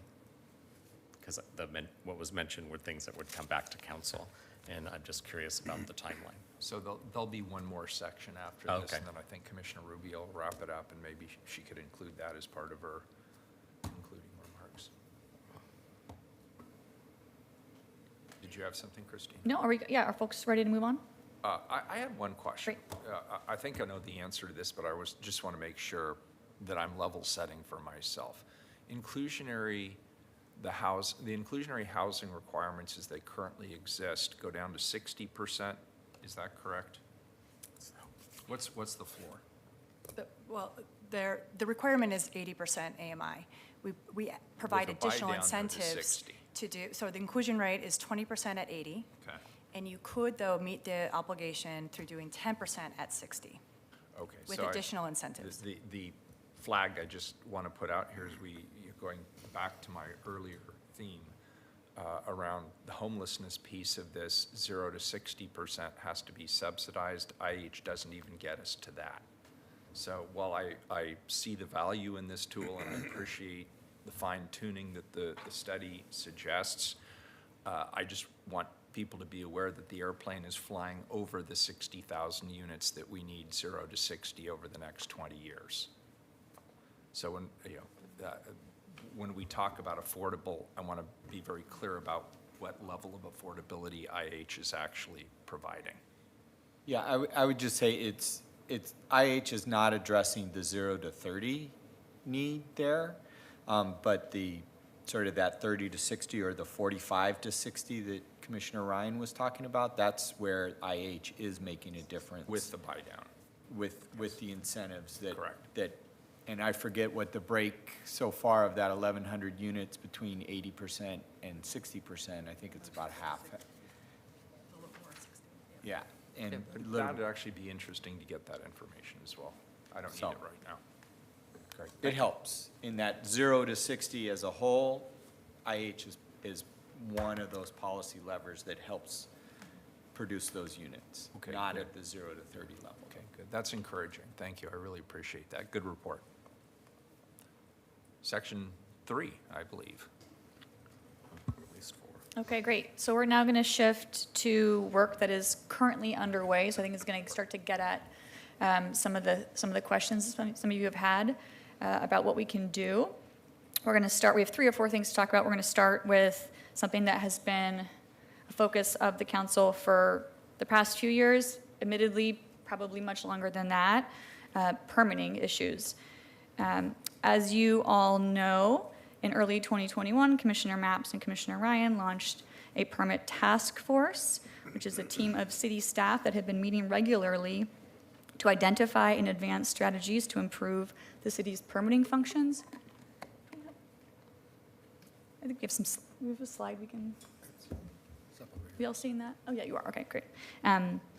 Then in January, the mayor reassigned portfolios to commissioners under clusters, which has increased coordination and problem solving between staff in the community and economic development portfolio. The next step is building on that as part of preparation for charter changes. Our service area has come together as a team to develop the concept of a multi-bureau housing production office or team to make sure we are working together and fast-tracking production citywide. And finally, another topic of a lot of conversation as we continue conversations around the future of Portland city government, it needs to include unification of the city's permitting functions, and those conversations, again, are underway now. So with that, I'll pass to Director Oliveira to walk through some other projects. All right, thank you, Christina.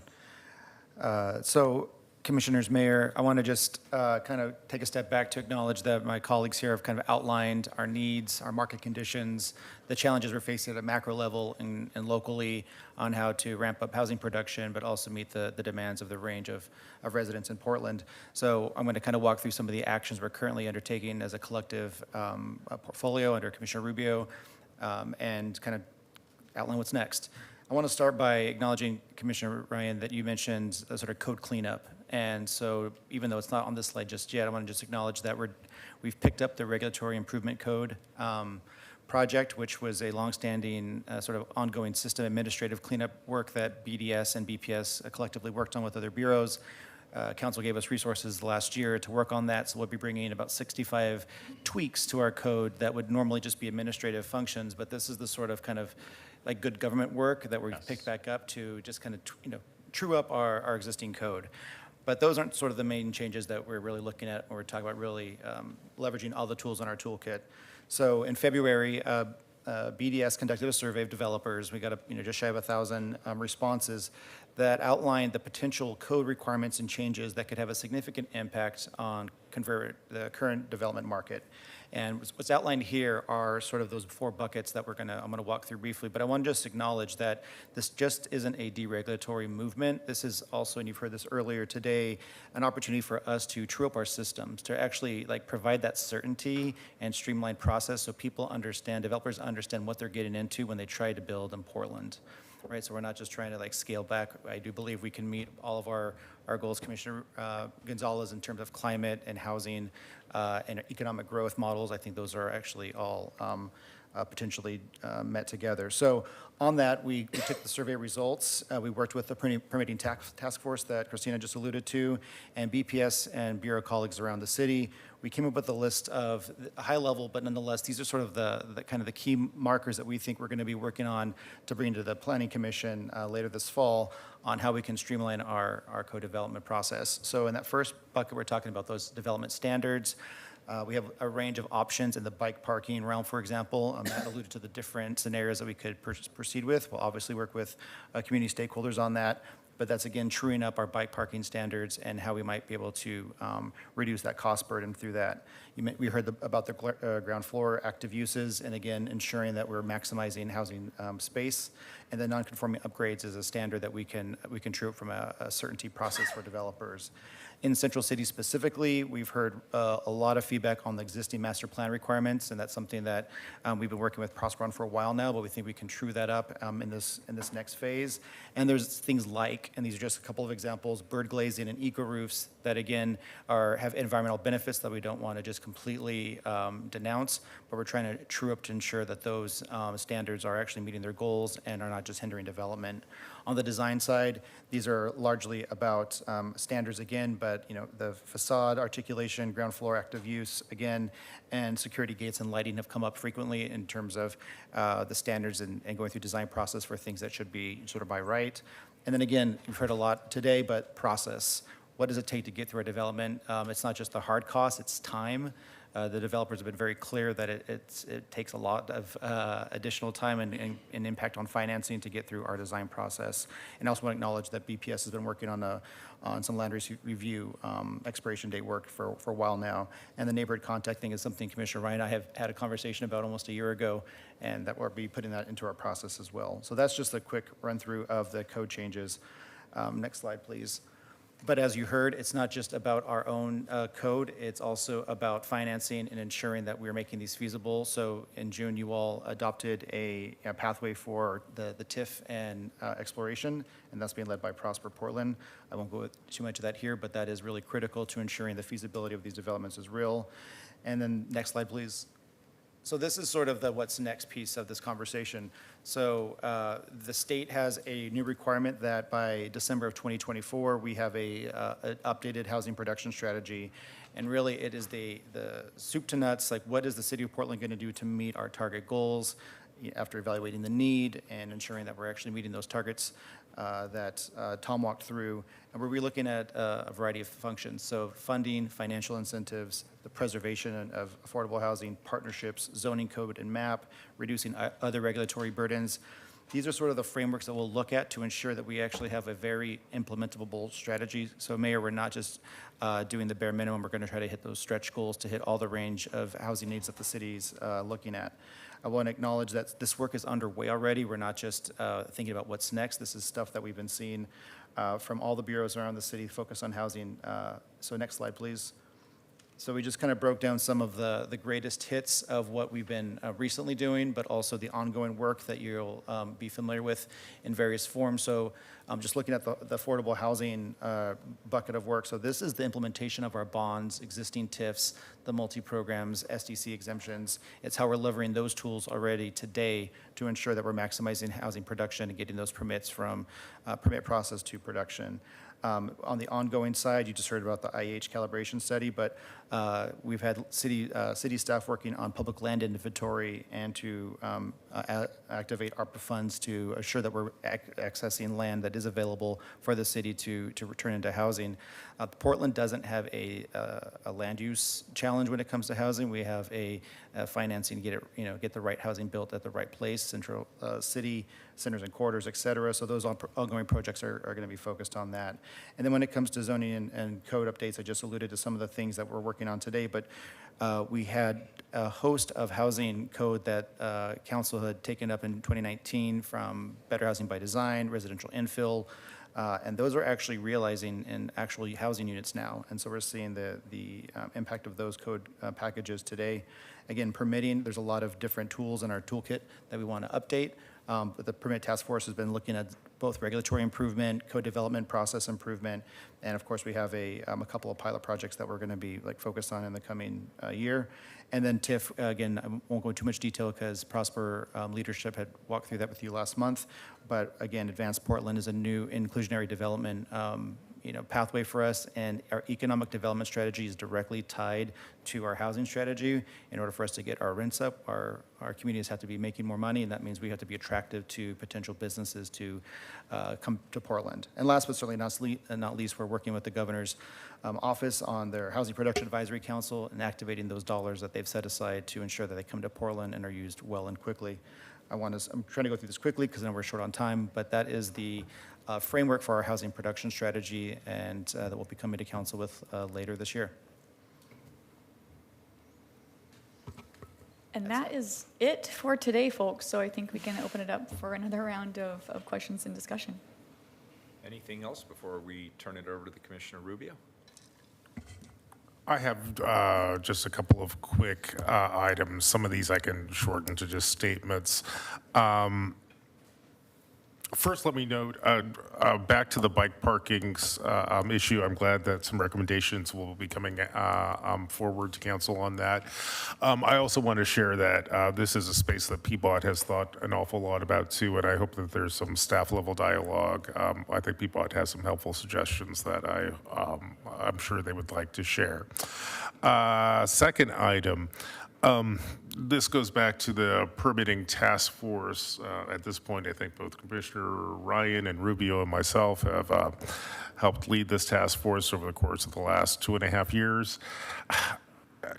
How are we doing in terms of meeting our goals in terms of getting permits out the door quickly? So if we were to focus specifically, for example, on permits for new housing, are we, have we gotten better in that space? Are we meeting our goals? Went to the bullpen, Commissioner, calling our closer. Good morning. Morning. Rebecca Esau, Director of Bureau of Development Services, she, her pronouns. Yes, we've gotten a lot better just recently. We are meeting our goals in all residential permit types for residential new construction, residential additions, and residential alterations. We've shown massive improvement also with commercial, new construction, addition, and alterations. Part of it has to do with the drop in workload. We've seen a significant drop in the number of permits coming in, and the forecast shows that's going to drop even further. A lot of that has to do with the external factors you've been hearing about today, the interest rates, et cetera. And some of it has to do with the work that the Permit Improvement Task Force has been doing. So it's a combination of factors. Great. Well, I'm glad there's progress being made there. Another topic that I want to just briefly touch on, and Commissioner Ryan touched on this, and we also heard it from staff too, which is, and I think we've heard it from multiple staff members, and that's the need and desirability of cleaning up our code, especially around permitting space, at least in my understanding of why permits get hung up. Often it's because of tensions which are baked in the code because the code has accreted over many, many years. I'm glad to see that we have a couple of pilot projects moving in that space. I want to share that this is also something which I've been really urging our public works bureaus to take on, and I certainly want to. Well, I think we'll be coming forward with a proposal on that sometime in the very, very near future. I'd love to engage in a larger conversation about how we can go, how we can partner and move forward and just rationalize the rules you have to navigate to build in Portland. So stay tuned for that. And I think the last thing, which was just touched on that I wanted to unpack a little bit, is the house. Where are we with the housing bond? Well, we have two. Okay. The first is the Portland Housing Bond, which has been fully committed, and all those units are either opened or under construction. So those are, we're going to achieve close to 1,900 units to house about 4,000 Portlanders. Additionally, we've got the Metro Housing Regional Bond, and we are well underway of achieving those goals and actually exceeding those goals. And we have a remaining Broadway Corridor Phase 1 project that we need to commit funds out, and maybe some possible other homeownership projects thereafter, and some last gap resources. Our goal is to get all those funds committed early within the next, by the end of this calendar year. So we're basically at the end of the Portland housing bond, if I understood what you just said. Is there a plan or proposal to float a new bond, or where are we with that space? We're in the middle of talking about that right now with other jurisdictional stakeholders, and there haven't been plans yet. We're in active conversations, and so as soon as we have some firm decisions with that, we'll share it with council. Great. I'm delighted to hear that. And I do want to share, especially in the housing space, I've been frankly really impressed at both the Portland Housing Bond and the Metro Housing Bond. At least according to the numbers that I understand, it seems like they've been doing bang-up work, and I sure hope that we can find a way to bring forward the next iteration of the Portland Housing Bond. Lastly, I'll just say really great presentation, really impressive research. I really appreciate everyone being here today. And with that, Commissioner Rubio, I'll hand the floor back to you. Thank you. Sure. Oh, sorry. A couple comments. First of all, this is a great work session, Commissioner Rubio, and all of you that are here. And a special thanks again. I see Michael Anderson over there, and Sarah was on the call, but it was great to have people from the study, the group here today as well. I want to just leave a couple thoughts. I'd love to hear what it will look like to target that middle range between 30 and 60%, around 45%. And I know that it has to line with state action as well. So is there anything that you can tell me so I won't stop asking about that all the time? Or you can give me some hope that there might be a day where we could target that number? Well, Commissioner, the only way to really target it is if we set targets, if we are directly subsidizing and helping to finance those projects. So Right. generally not through our incentive programs. So if we're going in and a project is asking for city subsidies, we can say we want to see a range of affordability levels for you. What we generally see is projects that have a 30% or lower restriction needs a Section 8 voucher. So that Right. needs to be in partnership with Home Forward. They need to then be able to commit those vouchers into the project. Going above that, because that voucher brings in more than 30% rents. Yes, yes. So at 45, you can get to some deeper affordability. It gets closer to some of those financial feasibility challenges. But yes, we want to. Under your leadership, we were able to commit to more of those 45% AMI restrictions. But I just want to remind council, we restrict at a certain level, but what that means is those incomes, what people are coming in are lower than those restrictions. Right. And so we generally are seeing the average resident in affordable housing is around that 30% AMI level. Okay, that's helpful to hear, but I just know there's obstacles that we just have to keep looking at and being honest about how we could get there, because there is a lot of workforce housing at that percentage, and a lot of people tend to live far away from Portland that are in that category, but, well, some of them still do because they have essential jobs to commute into Portland. The other is homeownership really wasn't discussed much today, and I always think that we need to have that balance, that if we don't continue to look at building intergenerational wealth with homeownership, I think we're not going to be the city we want to live in the future. So I hope to keep hearing about more strategies for homeownership. Thank you. Great. Commissioner Rubio, the last word is yours. Great. Well, I want to just respond quickly to a few things that I've heard.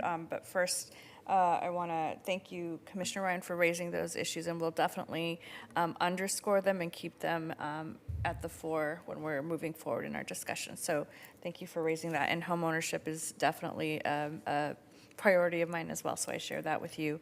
Thanks for raising that. I also want to build on a few of the things that folks talked about today when talking about permitting, because this is something that I know we've all been discussing as a council for, and as a city for a very, very long time.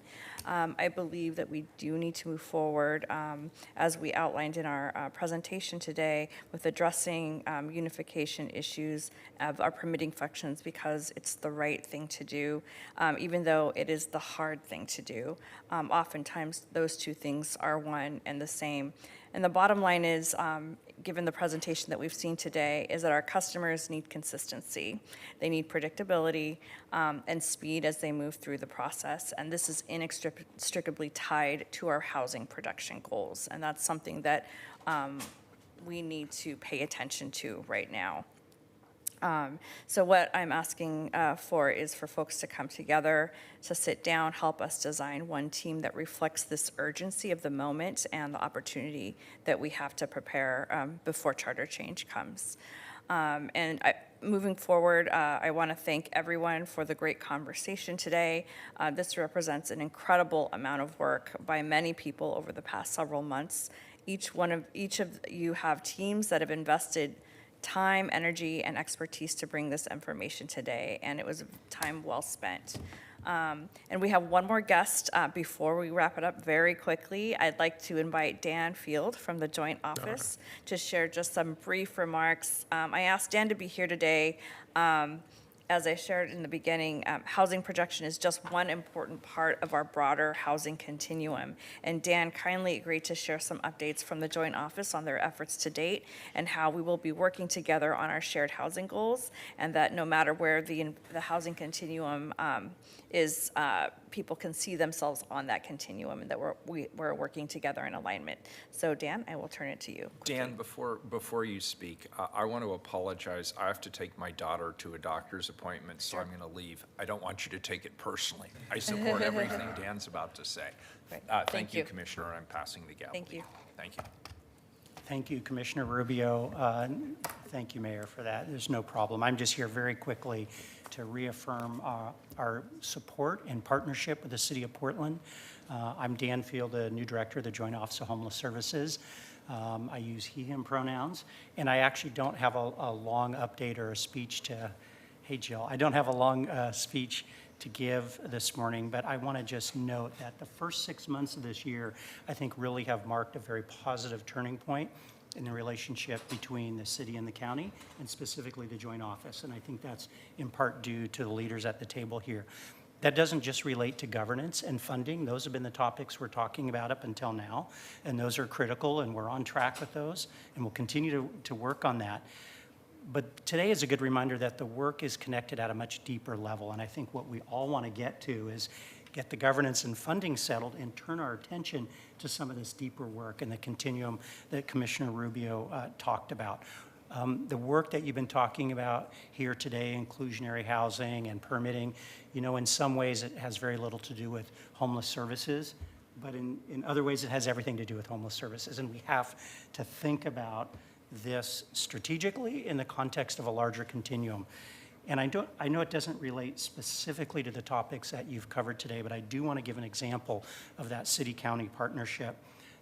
City Council has really moved forward on a shelter strategy over the last few years, an alternative shelter strategy, thanks in part to the leadership of folks that are here today. And the county, of course, has traditionally held the shelter strategy for our community as well. Right now, those are operating somewhat in parallel. The city and county are leaning in together on funding of some of those alternative shelters.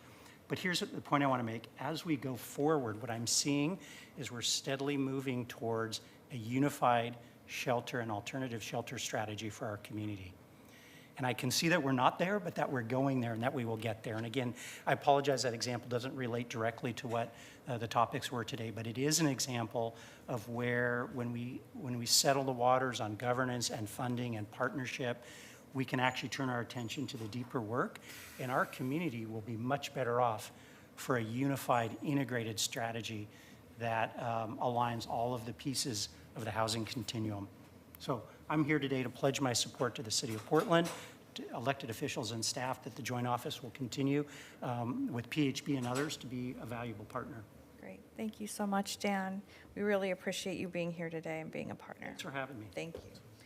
So colleagues, these studies paint a clear picture of the moment that we are in. We are not in the Portland of 4 years ago.